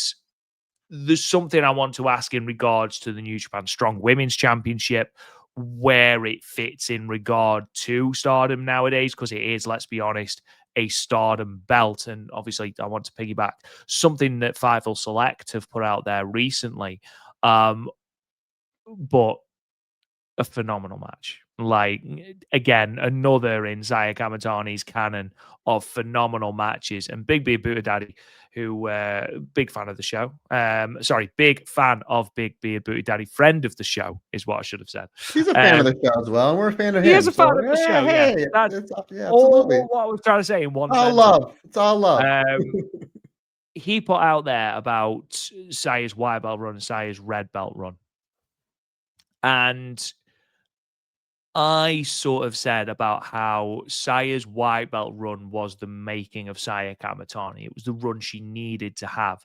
And the high points of that reign were incredible. Her match with Hazuki, her matches with Mina Shirakawa, her match with Momo Watanabe, her match with Kairi even, were all excellent. However, here, there hasn't been a single miss. This red belt reign has been unbelievable from Saya Kamitani. And I think by the time that we reach Ryogoku at the end of the year, we're going to be talking about this as potentially the best red belt reign in company history. In terms of numbers, there's no one that touches her. Using just numbers as a metric, Saya Kamitani is by far and away the best red belt champion, because look at the numbers Stardom didn't help. We've just said that they are, as a company, the number one draw in Korakuen Hall. The only one that is, again, the only show that outdrew it was Giant Baba's 25th Memorial. I think that, again, you look at match quality, though, her matches with Tam, the match with Suzu, the match with Natsupoi, the match here against Azumi, even the match with B, which a lot of people came into with lowered expectations, was such a great match. It's one of B's best Stardom performances, never mind just in this run, in her, her entire Stardom history. Saya's run at the moment, we have to consider as one of the greatest red belt runs in company history. And I know that people are going to say, yeah, okay, what about EO's? And obviously EO's is an incredible reign, absolutely.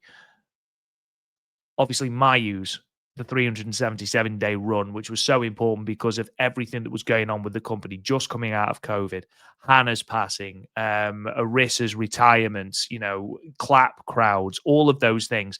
Mayu navigated all of that as champion, so you can argue that that is the most important.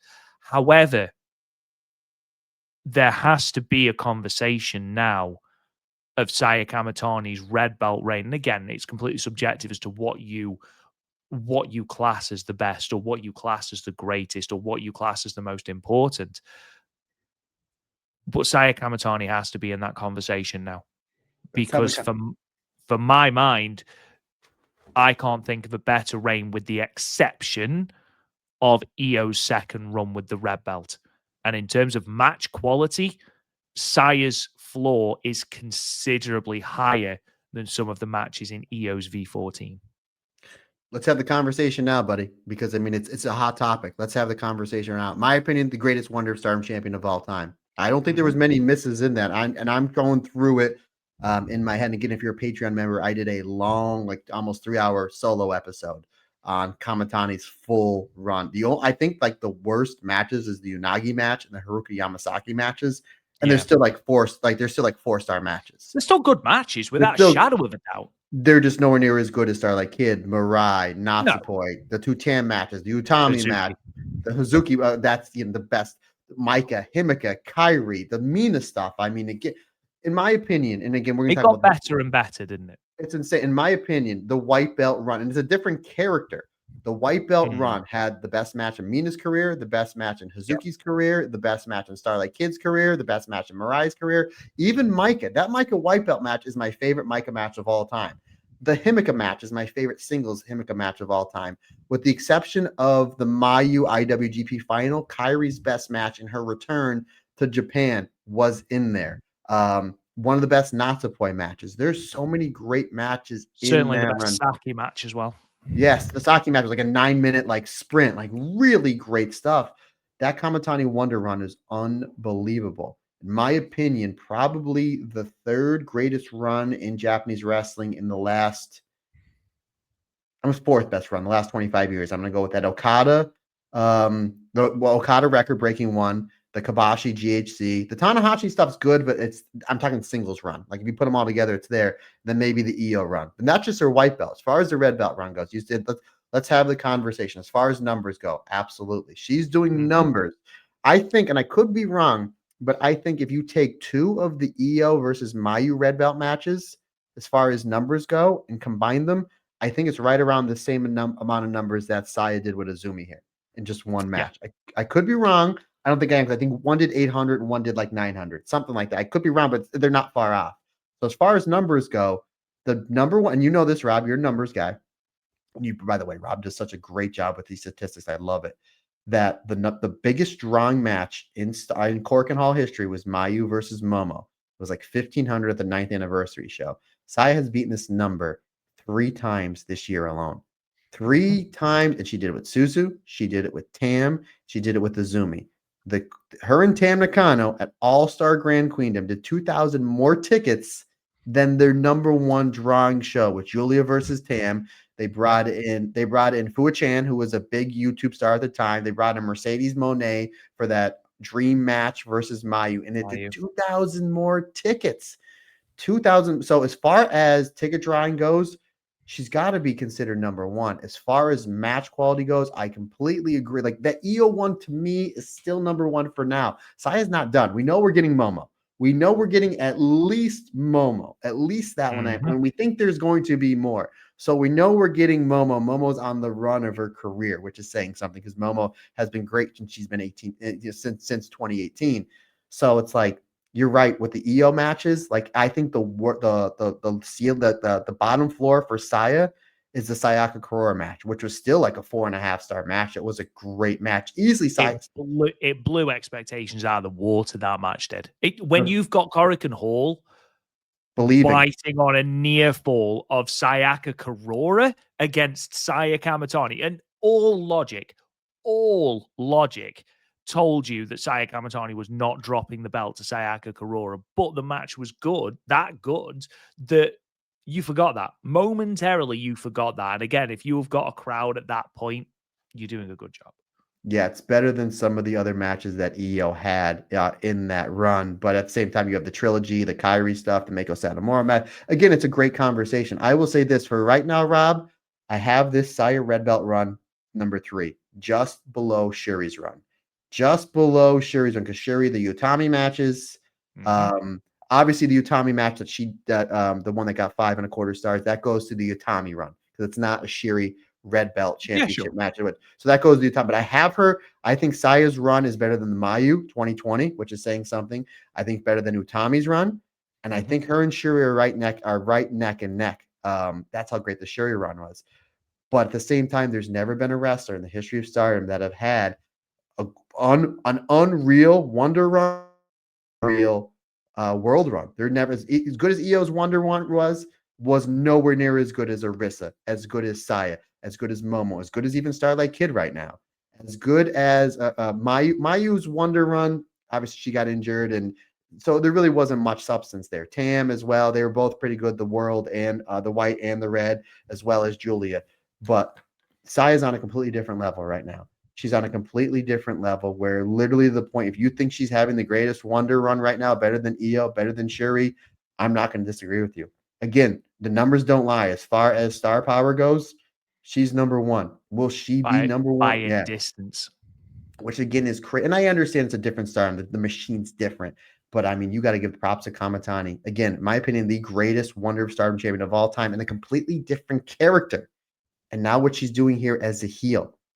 It's unprecedented. It is really unprecedented, Rob. I mean, again, this is a conversation we'll probably have after the Momo match because you know that is going to be a slightly above average match. But the fact that she makes you believe, again, the Saya Kamitani match, there was 2 near falls that I was sitting in this chair for just a half a second. And then there was a lot of them here. As far as this match goes, Rob, I talked to you and a whole bunch of other people, Andy Header as well, both off and on air, when I said going into this match that these are the 2 best wrestlers in ring in all of wrestling this year. And I know both you and Andy were like, Saya, yeah, Azumi, she definitely top 5. I'm going to say this right now. They're 1 and 2. They're 1 and 2, not just in Joshi, not just in Japan.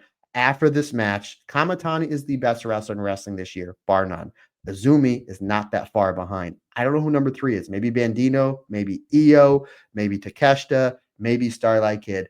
These are the 2 best wrestlers in wrestling this year, bar none. And Rob, you can clip this. You can put this up on social media. I will go on anybody's podcast. I don't care if you have 1 listener or 1 million listeners. I'll go on Busted Open. I'll go on any podcast and I will have a spirited debate in a friendly manner that these are the 2 best wrestlers in all of wrestling this year. Tell me anybody that's doing anything as good as Azumi and Saya Kamitani, even Io. You know I'm the biggest Io fan in the world. You take her top 3 best matches this year, which I think are the 3-way we were at WrestleMania, the Rhea Ripley match at Evolution, and the match that she had with Stephanie Vergara at WrestlePalooza. Azumi has 4 or 5 matches better than that. This one, the Saya one from the 5-star, the Hanan one, the Momo one, the Starlight Kid one. Azumi is having a phenomenal year. 2 Starlight Kid ones, if you count the 5-star one. The 5-star Grand Prix. Yeah, I mean, she's having a fun. These are the 2 best wrestlers in all of wrestling. And again, folks, you can clip this. You can tag me in it. I will go on anybody's show at any time and absolutely debate. These are the 2 best wrestlers in all of wrestling. The fact that we get to watch it, unbelievable. Rob, let's get into this match, my friend. We're over 2 hours in, and we got 2 more shows to do. But I just want to talk about how great this match was. I watched this match 2 or 3 times. This is how good it was. I like how it starts with the forearm fest, because in all the matches leading up to this, when these 2 get in the ring, the tag matches with Hate versus Neo Genesis, it's these 2 going at each other. Starts with the forearm fest, and then we go to like high speed. Again, Azumi, in my opinion, the greatest high speed champion of all time. Saya Kamitani, former high speed champion, and was really good at that style. And then we kind of get down and dirty. And again, Hate only interfered once. They pulled Azumi out of the ring just that one time, and and that's the one thing we were a little worried about. No interference. There's this one, and I loved how they know each other so well. There were so many different counters that we see when Azumi does certain spots, Saya was able to counter. And the same thing, Saya does certain things, Azumi was able to counter. Nobody's ever countered these spots the way they were countered before. We see Azumi does this one spot. I still have no idea how it's humanly possible, where she runs off the ropes, she does the baseball slide, she trips your feet, and then on the way out, as she's going to the ring, she spins your feet around, and by the time your head goes the other way to the outside, she kicks you in the head. Still have no idea how she does it.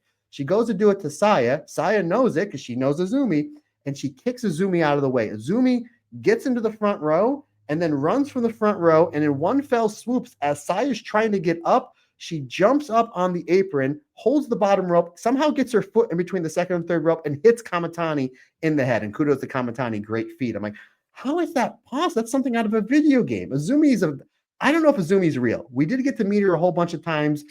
She might be a video game. Yeah, the Azumi is for AI. I think you might be right. There's this one spot I thought we were going to get, Rob. So then Kamitani gets the better as they go to the floor, right?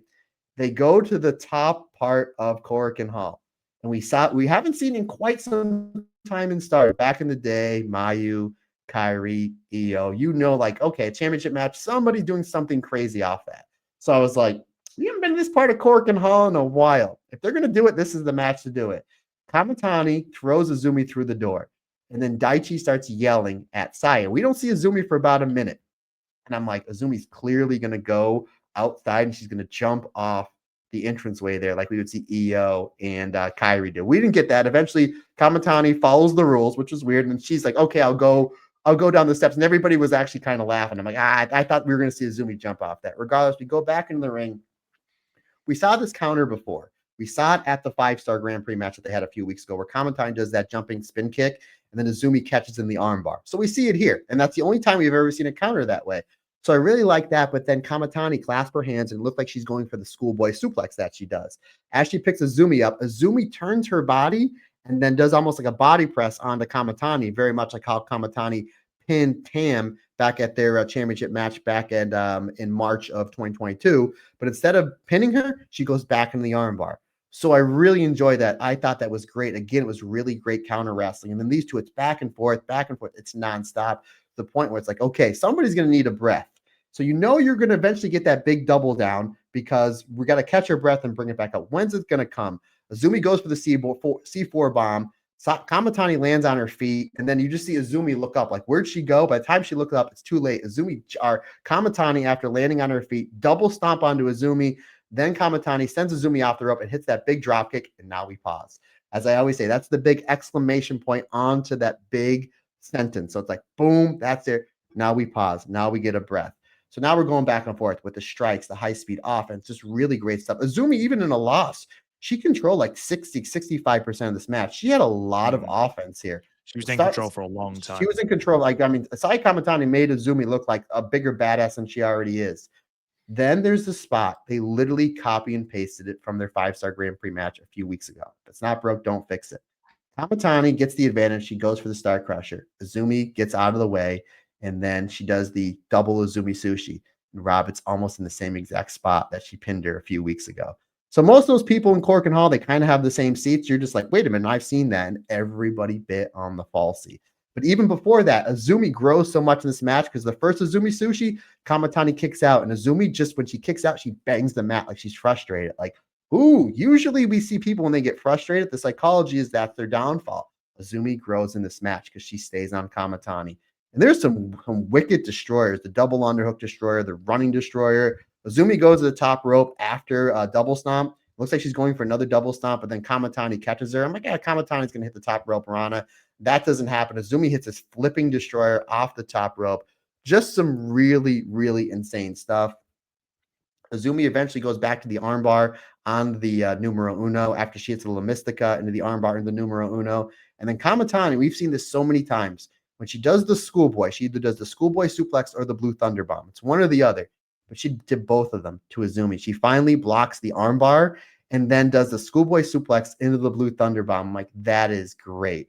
We get some great near falls back and forth that a lot of people are biting on. Like, a lot of people are thinking Azumi's going to get this one. Again, a lot of control and towards the match, or towards the end of the match. Kamitani hits the Star Crusher. Azumi kicks out. Azumi gets the advantage with this brutal head kick. And we get some headbutts exchanges. Azumi goes for the La Mystica for the third time. And again, a counter we've never seen before. Kamitani stops, catches her. And you got to keep in mind, we're about 21 minutes into this match. And I know Azumi isn't exactly the one-man gang. She's not a huge person. But at the same time, for you to do this spot 21 minutes into this match, for this is nonstop, Kamitani just stops Azumi in the middle of this La Mystica and deadlifts her up. She did a great job cupping her neck and catches her into the Star Crusher. I was so impressed with that. That was absolutely insane. And then Kamitani picks her back up, hits another Star Crusher. Unbelievable. As good as their match was in the 5-star, this was even better. 5 stars for me. I think my second favorite Azumi match of the year behind the Momo match from the 5-star Grand Prix. As far as Kamitani matches go, obviously the Tam All-Star Grand Queendom is 1. This may be 2. Either this, the Suzu. No, maybe the other Tam match. But this is one of the best matches of the year I've seen in all of wrestling. Definitely in my top 10. Again, these two, you can quote me on it, folks. These are the 2 best wrestlers in all of wrestling this year. And just really, really great stuff. And then after we see this amazing match, Kamitani cuts the promo. We are all going to the Tokyo Dome. Rob, there has to be something behind that. You don't cut that promo. Again, I know it's like a broken record. With the 250,000 people watching in 24 hours in front of 1,600 people, it doesn't get retweeted to death by every single journalist and then every single Stardom page on Twitter if it doesn't happen. Like, this Tokyo Dome thing is pretty much almost a lock, right? You would assume so. I would be very surprised if it happened next year. I think we could be looking at 2027. I mean, who's to say that Saya Kamitani's not still the red belt champion in 2027? No one's gonna say no to that. Exactly. Especially if the floor for her matches is the current floor. Like, I'm not being funny, but 4.5 stars is your, again, star rates are subjective. But if you think that the Sayaka Kurora match is her quote unquote worst match, and it was still a great match, I think you've got, a lot of legs to keep Saya Kamitani as your champion. As we've said multiple times that I don't think she should drop the belt until there is a person that is matching her star quality. At the moment, I don't think there is one. So you keep that belt on Saya Kamitani. We talked at the very, very start of the show about how much of a cultural impact she's having as champion, as well as an impact as a wrestler as well. So again, I do think that it will happen. Bushi Road said that they wanted to run the Tokyo Dome. I think it will happen if they continue with this momentum, if they continue to ride this momentum, they continue to book exciting angles, they continue to nurture the youngsters coming through, the likes of Iori Ahimi, the likes of Kikyo, the likes of Emma. Once Matoy and Anne come back as well from injury, you've got them. So again, you've got the roster to do a big show at the Tokyo Dome. You've clearly got the demand, again, the second most attended show in Korakuen this year, 150 plus shows, more so than New Japan. Ride that momentum. I think late 2026, early 2027, we could very well be looking at a Tokyo Dome show. Yeah, don't rush it, but at the same time, I mean, Azumi and Starlight Kid are still. Yeah, I had a couple people like, poor Azumi. When's she gonna get her opportunity? I'm like, you do realize like what's going on here? She's 20. She's just turned 23 this year. Yeah, just like yesterday. Literally yesterday. Yeah, yesterday. I'm like, you do realize that she's only 23, and even in these losses, like she's having big matches, drawing money. Like you do realize that, like she's the real winner here. Like as great as Saya was, like Azumi came out like as the real winner here. Rob, you did mention it before, buddy, but we thought Saya and Momo, that might be the way to go for Ryogoka Kakakigan for Dream Queendom. Obviously, that is not happening because obviously then Momo comes out and then she challenges for Crimson Nightmare the first week of November. So just your thought process on that, and what do you think is going to be the red belt match for Saya Kamitani then in Sumo Hall? I don't care about the New Japan Strong Women's Championship anymore. It's served its purpose. New Japan Strong is not even a brand anymore.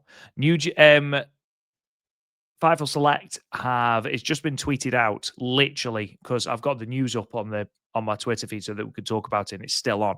And it's just been tweeted out that New Japan aren't doing as many US shows as there is not the demand, and New Japan wrestlers don't want to make the journey. So why do we still have a New Japan Strong Women's Championship? That championship needs to be shelved. Okay, keep the IWGP Women's Championship. I like that. It's fine. This belt, we don't need it. We've got the belts in Stardom. It's fine. We don't need any more. We didn't need the SWA belt, and it was shelved. We don't need this belt. It needs to be shelved, especially as we've got the IWGP Women's Championship, which does the exact same thing. Obviously, Momo will be challenging at Crimson Nightmare. That's been made official. That's out towards City Gym, November 3rd. I think that is probably where we will get some movement on a face turn for Momo. Obviously, if we do get a face turn for Momo, you could potentially run Momo versus Saya again at Dream Queendom. I think whatever idea happens, exactly. Yes, I agree. Look at that. We're on the same page. However, if that doesn't happen, or you want to hold off on that, which is fair enough. Let's see if we have the same two things, because right now we're 1 for 1. I have another idea. Go ahead, buddy. Let's see if we're thinking the same wavelength. Well, it's not someone on the current roster, or it's not someone on the active roster anyway.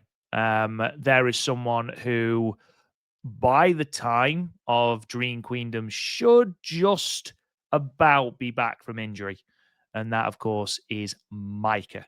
I think if Micah is fit and is raring to go, I feel like that is the only match you can run at Dream Queendom, with the history and everything to do with the Saya turn, the way that Michael lost the belt to Tora because of Saya, all that history. You know, obviously Micah defeating Saya in the 5-star final. There's all that history there. If you are running Ryogoku and you're not running Momo and Saya there, it has to be Saya versus Micah. It has to be. I agree. Those are the two things, Rob. And you thought I was going to say Tam. You thought, no, that's the Tokyo Dome, buddy. I did think briefly that you might say Tam, yeah. Because I was like, because the Momo thing wouldn't make sense because we know Stardom loves a return match, and if it makes sense, it draws more money. Again, look, they ran absolutely. Yeah, they ran Sai and Tam 3 times in 5 months, and it made more money each and every time. Not only that, but this Crimson Nightmare is November 3rd. Dream Queendom is 12/29. You have almost 2 months, all of November and pretty much all of December, to build that back up. So do we see babyface Momo Watanabe versus Saya Kamitani? I'm all for that. Do we see Micah versus Saya Kamitani? Again, you're right. Micah did defeat her not only in the 5-star Grand Prix finals last year, but if you remember at the anniversary show at the beginning of 2024, Micah defeated then babyface Saya Kamitani. So Micah, last 2 singles matches, has defeated Saya Kamitani. Early story to tell. Micah is the most active injured sports person in the history of sports. I've never seen somebody that's injured do so much work. She was in full gear in Mexico last week. She's constantly doing commentary. So it's like she's doing a great job getting her name out there without even taking any all bumps. the strappings off that elbow as well. Oh, I didn't notice. Good call, good sir. So that's a good possibility. Maybe they were holding off to Momo and Saya, and then once they kind of figure, okay, Micah's ahead of schedule, and she's doing a great job getting her name out there. That's the way to go. I wouldn't say no to a Natsupoi if they build it back up. Soriano, another Izumi match. There's a lot of different ways they can go about this, Rob, because they have so much in play for Saya Kamitani. It's not going to take much to heat anything back up. Regardless, I'm just loving what this company's doing. I'm excited for the match with Momo Watanabe. I'm excited to see where that leads to. I'm excited to see what card we're going to get in Sumo Hall at the end of the year, brother. Again, really, really exciting stuff. And with that, that's obviously the main crux of our review out of the way. I'm going to challenge Matt. Okay. I've already explained that I have not seen this show, by the way. It is currently 10 to 11 British Standard Time as we record.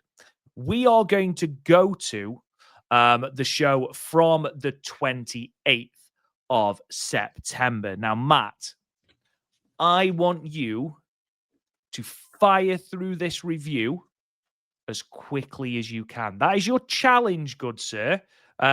Just so you know, the attendance, by the way, 525 from the San Rico Kitakami. It's the first time that Stardom have run that venue. No Saya Kamitani, no Izumi on this show. Matt Turner, I'm giving you the hot tag, my friend.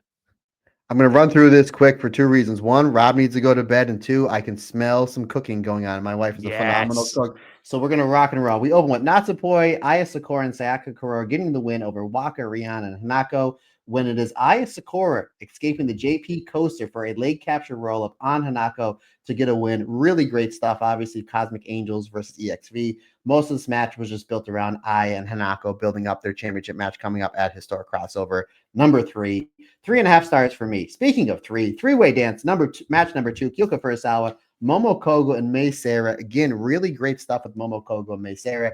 I would love to see Momo Kogo get a shot at the high-speed championship. Or if they don't shelve the New Japan Strong Championship, give it to Momo Kogo. Why the hell not? Kyoko Furusawa, absolutely fantastic here. But it's Mei Seira getting the pin over Kyoko Furusawa with the La Maestra Cradle, 3.5 stars. Rob, going to go to match number 3, or tree, as we say in the Scranton area. Hazuki and Rani Yagami taking on Kaguma and MMA Shima. Again, weird seeing these two on opposite ends, but Hazuki and Kaguma, they do a great job building up their match coming up here in Korakuen Hall. Rani Yagami was terrific, and again, Emma is another one ever improving. Hazuki gave Emma a lot in this match to ultimately for Hazuki just to beat the crap out of poor Emma. This match ends with Rana with the paradiddle, the double armbar for the tap out on Emma, another 3.5 stars.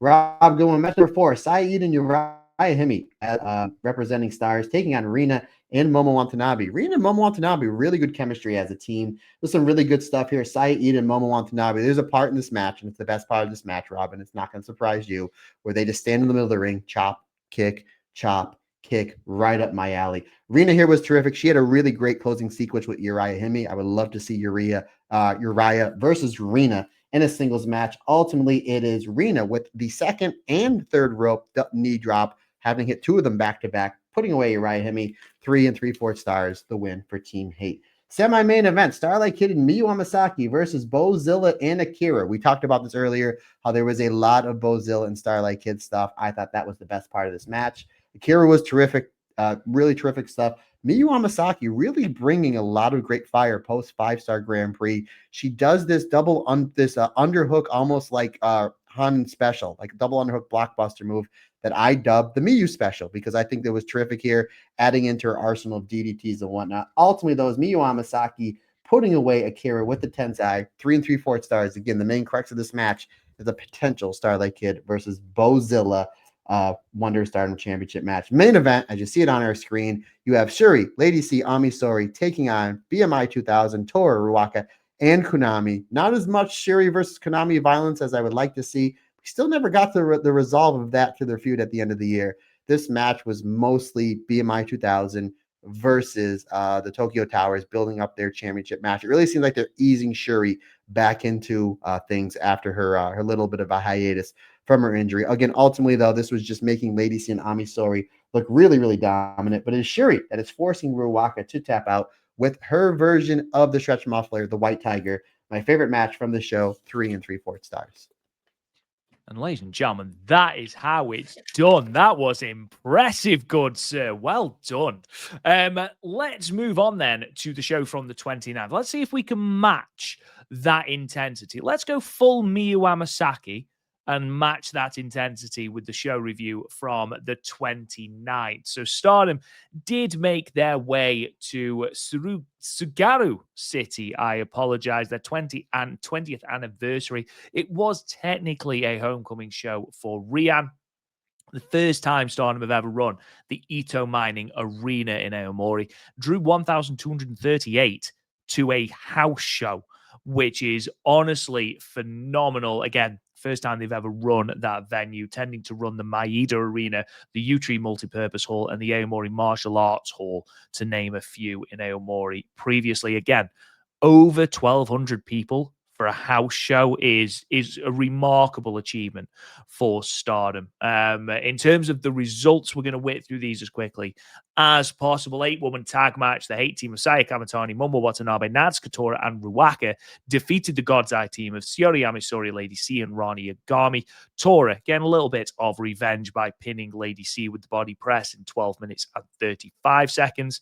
Tag team match, and listen to these for 2 teams. Suzuki and Hanako defeated Koguma and Aya Sakura. Hanako pinning Aya Sakura with the JP Coaster in 12 minutes and 4 seconds.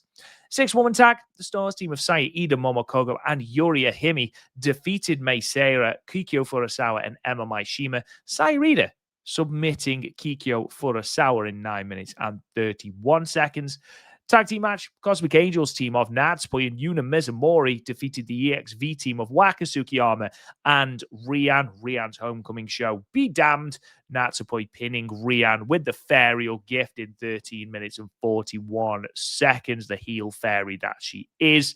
Semi-main event tag team action, Cosmic Angels, Sayori Ano and Sayaka Kurora defeated Mavida Loka, Bozilla, and Akira Kuragane. Sayori Ano pinning Akira with the special pottering in 11 minutes and 39 seconds. This, of course, led to the backstage moment where Bozilla very, very unhappy at Akira Kuragane taking the pin.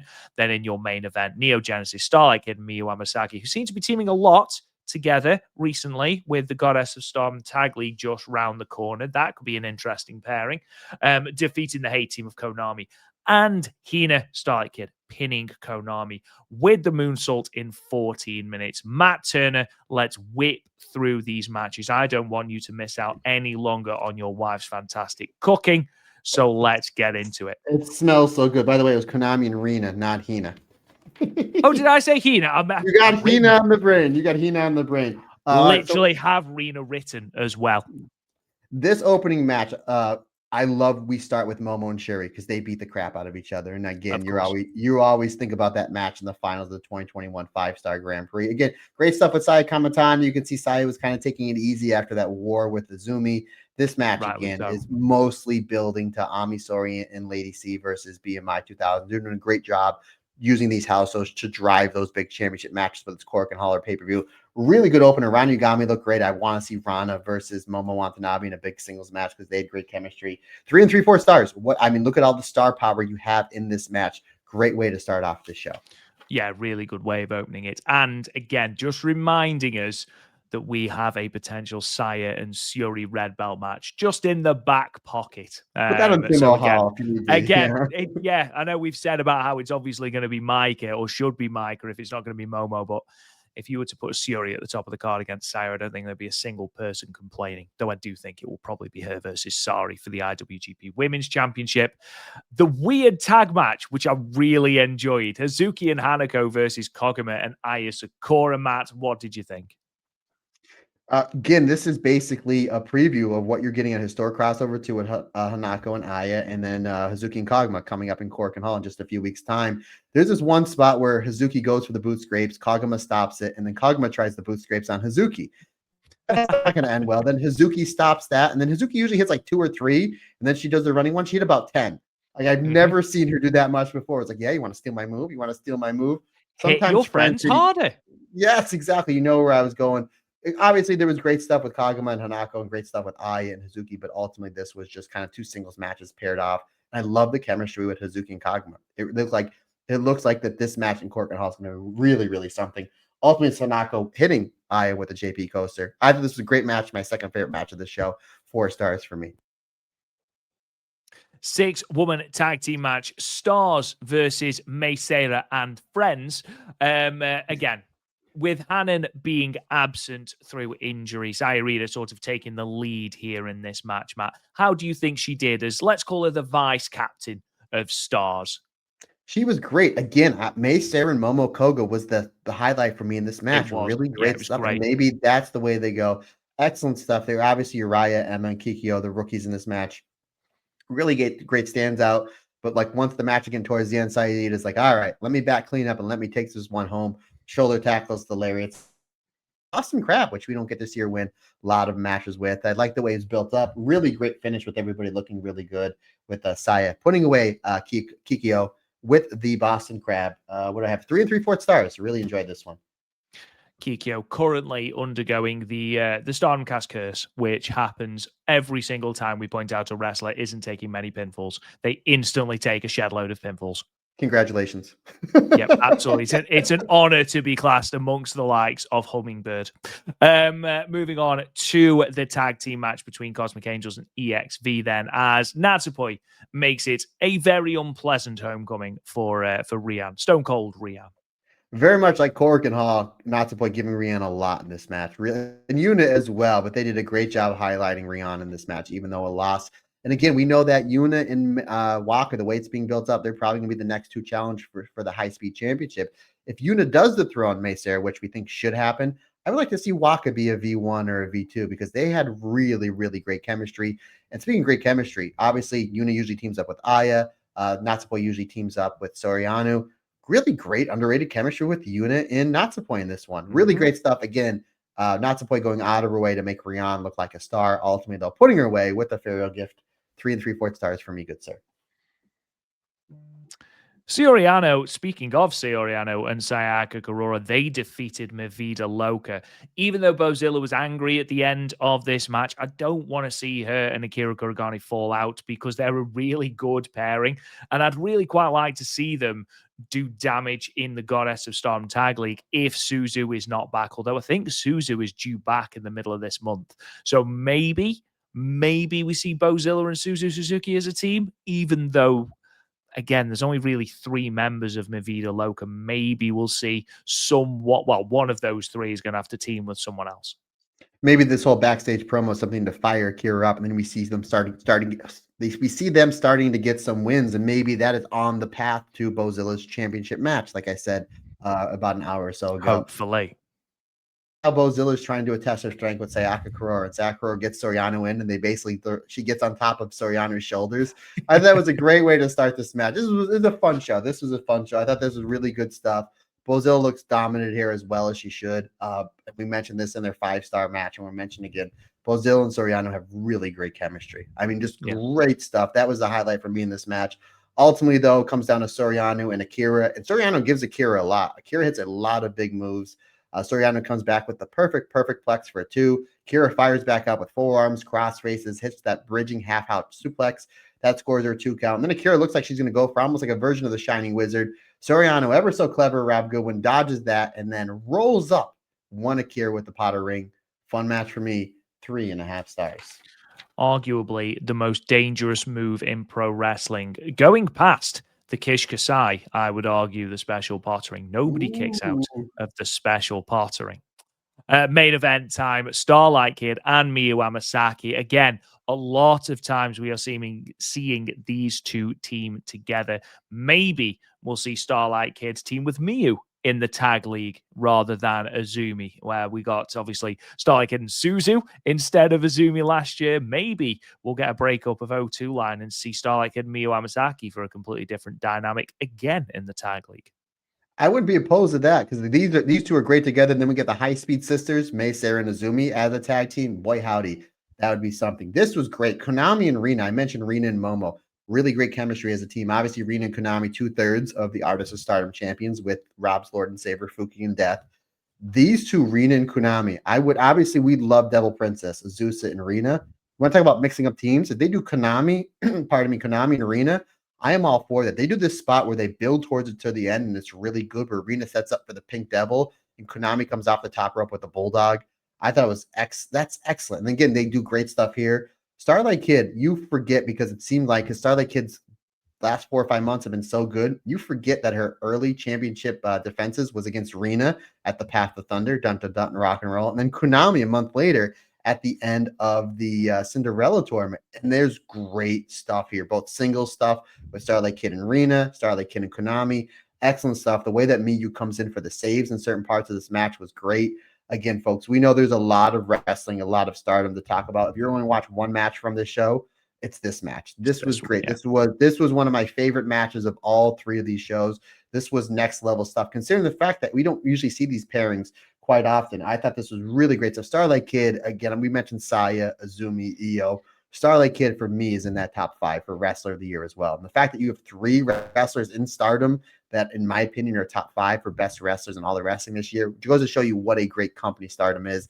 And again, Miyu Amasaki really shined in this one, adding new moves to her arsenal, really tightening up the strikes. I thought she was terrific here.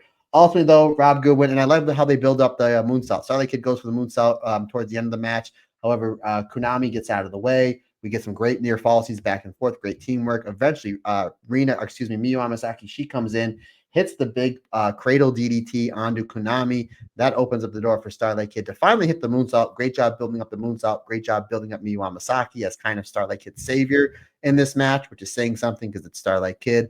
I thought Miyu Amasaki was the MVP in a great match. 4.25 stars for me. Just missed that 4.5 star mark. This was terrific and a big win for Neo Genesis to close out this show.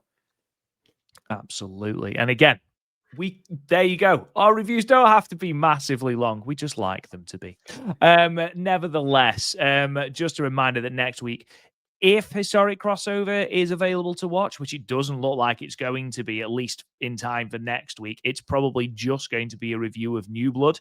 So a far shorter episode next week. Again, we have gone through that card with you. You can also check it out on our Twitter as well. Before we go anywhere, Matt, it's time for a little bit of Io and Kairi watch, and arguably the most captivating story in all of WWE at the moment.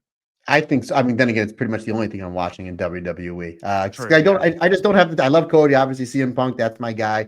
I just don't have the time for everything else. But again, big ups to Jaren Chat and basically give me the time cues for the 48 segments that Io and Kairi have on this show, which I'm all for. Rhea Ripley comes out to open the show. She demands the Kabuki Warriors come out because they turned on Io last week and they missed it. Poor Rhea Ripley. And then Io comes out. She's trying to, even after everything, Io is still trying to play, God bless Io, trying to play peacemaker. She's trying to reason with Rhea. Kairi and Asuka are come up on the video. Poor Kairi, she's shaking in her boots, and Asuka says, Io, you still can make this right, Io. You know what you need to do. So like, ooh, is she going to try to manipulate Io the way she did Kairi? Or are we going to see an Io heel turn? So then Io's like, no. Io goes to leave, and then the Kabuki Warriors jump Io and Rhea. And then it is Asuka misting Io in the face. So they go to a backstage segment a little bit after that, and you have all the attendants attending to Io. Kairi comes in crying, God bless her. She's just like, no, Io, you can still make this right. You need to apologize to Asuka. And then Io flips out. She's just like, apologize? I'm not going to apologize. You want me to apologize? I'm like, oh, Io's all fired up. Kairi's crying. And then before Kairi leaves the scene, she gives a picture. Now, Io can't see. This is the genius of the segment. She can't see because of the mist. And then Kairi puts something in Io's lap. And then when Io finally gets the mist off, it looks at it, and it's a picture of Asuka, Kairi, and Io all hanging out. I'm like, oh my goodness. Then we go to the next segment, the final segment with this, where basically Rhea comes up to Io and it says, match is official for Crown Jewel coming up in just a few weeks' time. It is Io and Rhea versus Kairi and Asuka. So I'm all for that. Now, Rob Goodwin, have you heard the tag team name they were giving Io and Rhea online? Yes. I was going to ask if you'd seen it. Yes, I have. It is Riho. So I know a lot of people are saying, a lot of people are saying Mercedes has already defeated Riho before. So good up on you, Mercedes fans. Thank you, Darren, again for helping out with the time cards for that. Ladies and gentlemen, thank you so much for joining us throughout this review. We hope you have enjoyed it. If you haven't already subscribe to us on your podcast app of your choice. If you want to leave us a 5-star review and a comment, that would really help us out as well. You can find us on Patreon, patreon.com/Stardom Cast for all of our episodes early and ad-free for as little as $1 a month. You can also find our show reviews and our show previews, as well as all the notes that we use for the podcast as well. You can find us on social media at the Stardom Cast, unless it's Instagram, Blue Sky, or Threads, in which case it is Talk Joshi. You can talk to me on Twitter at Real Rob Goodwin. Matt Turner, sign us off, good sir. Post questions, comments, suggestions, anything you need from me. Matt Turner OF on the Instagram is the Twitter. Is the easiest, fastest, and best way to get a hold of me. And don't forget, folks, go over on Twitter at TalkJoshi2025. Give us a follow over there. If you don't want to catch me on social media, I have an email. Rob's going to help me tell you what it is as he's flexing those muscles. The email address, folks, simply is the StardomCast22@gmail.com. Folks, that's going to wrap it up for another fantastic episode of the Stardom Cast. We greatly appreciate your support. Can't do it without you. Like I always say, just not my podcast. It's our podcast. When we're all together, everybody's different. Everybody's special.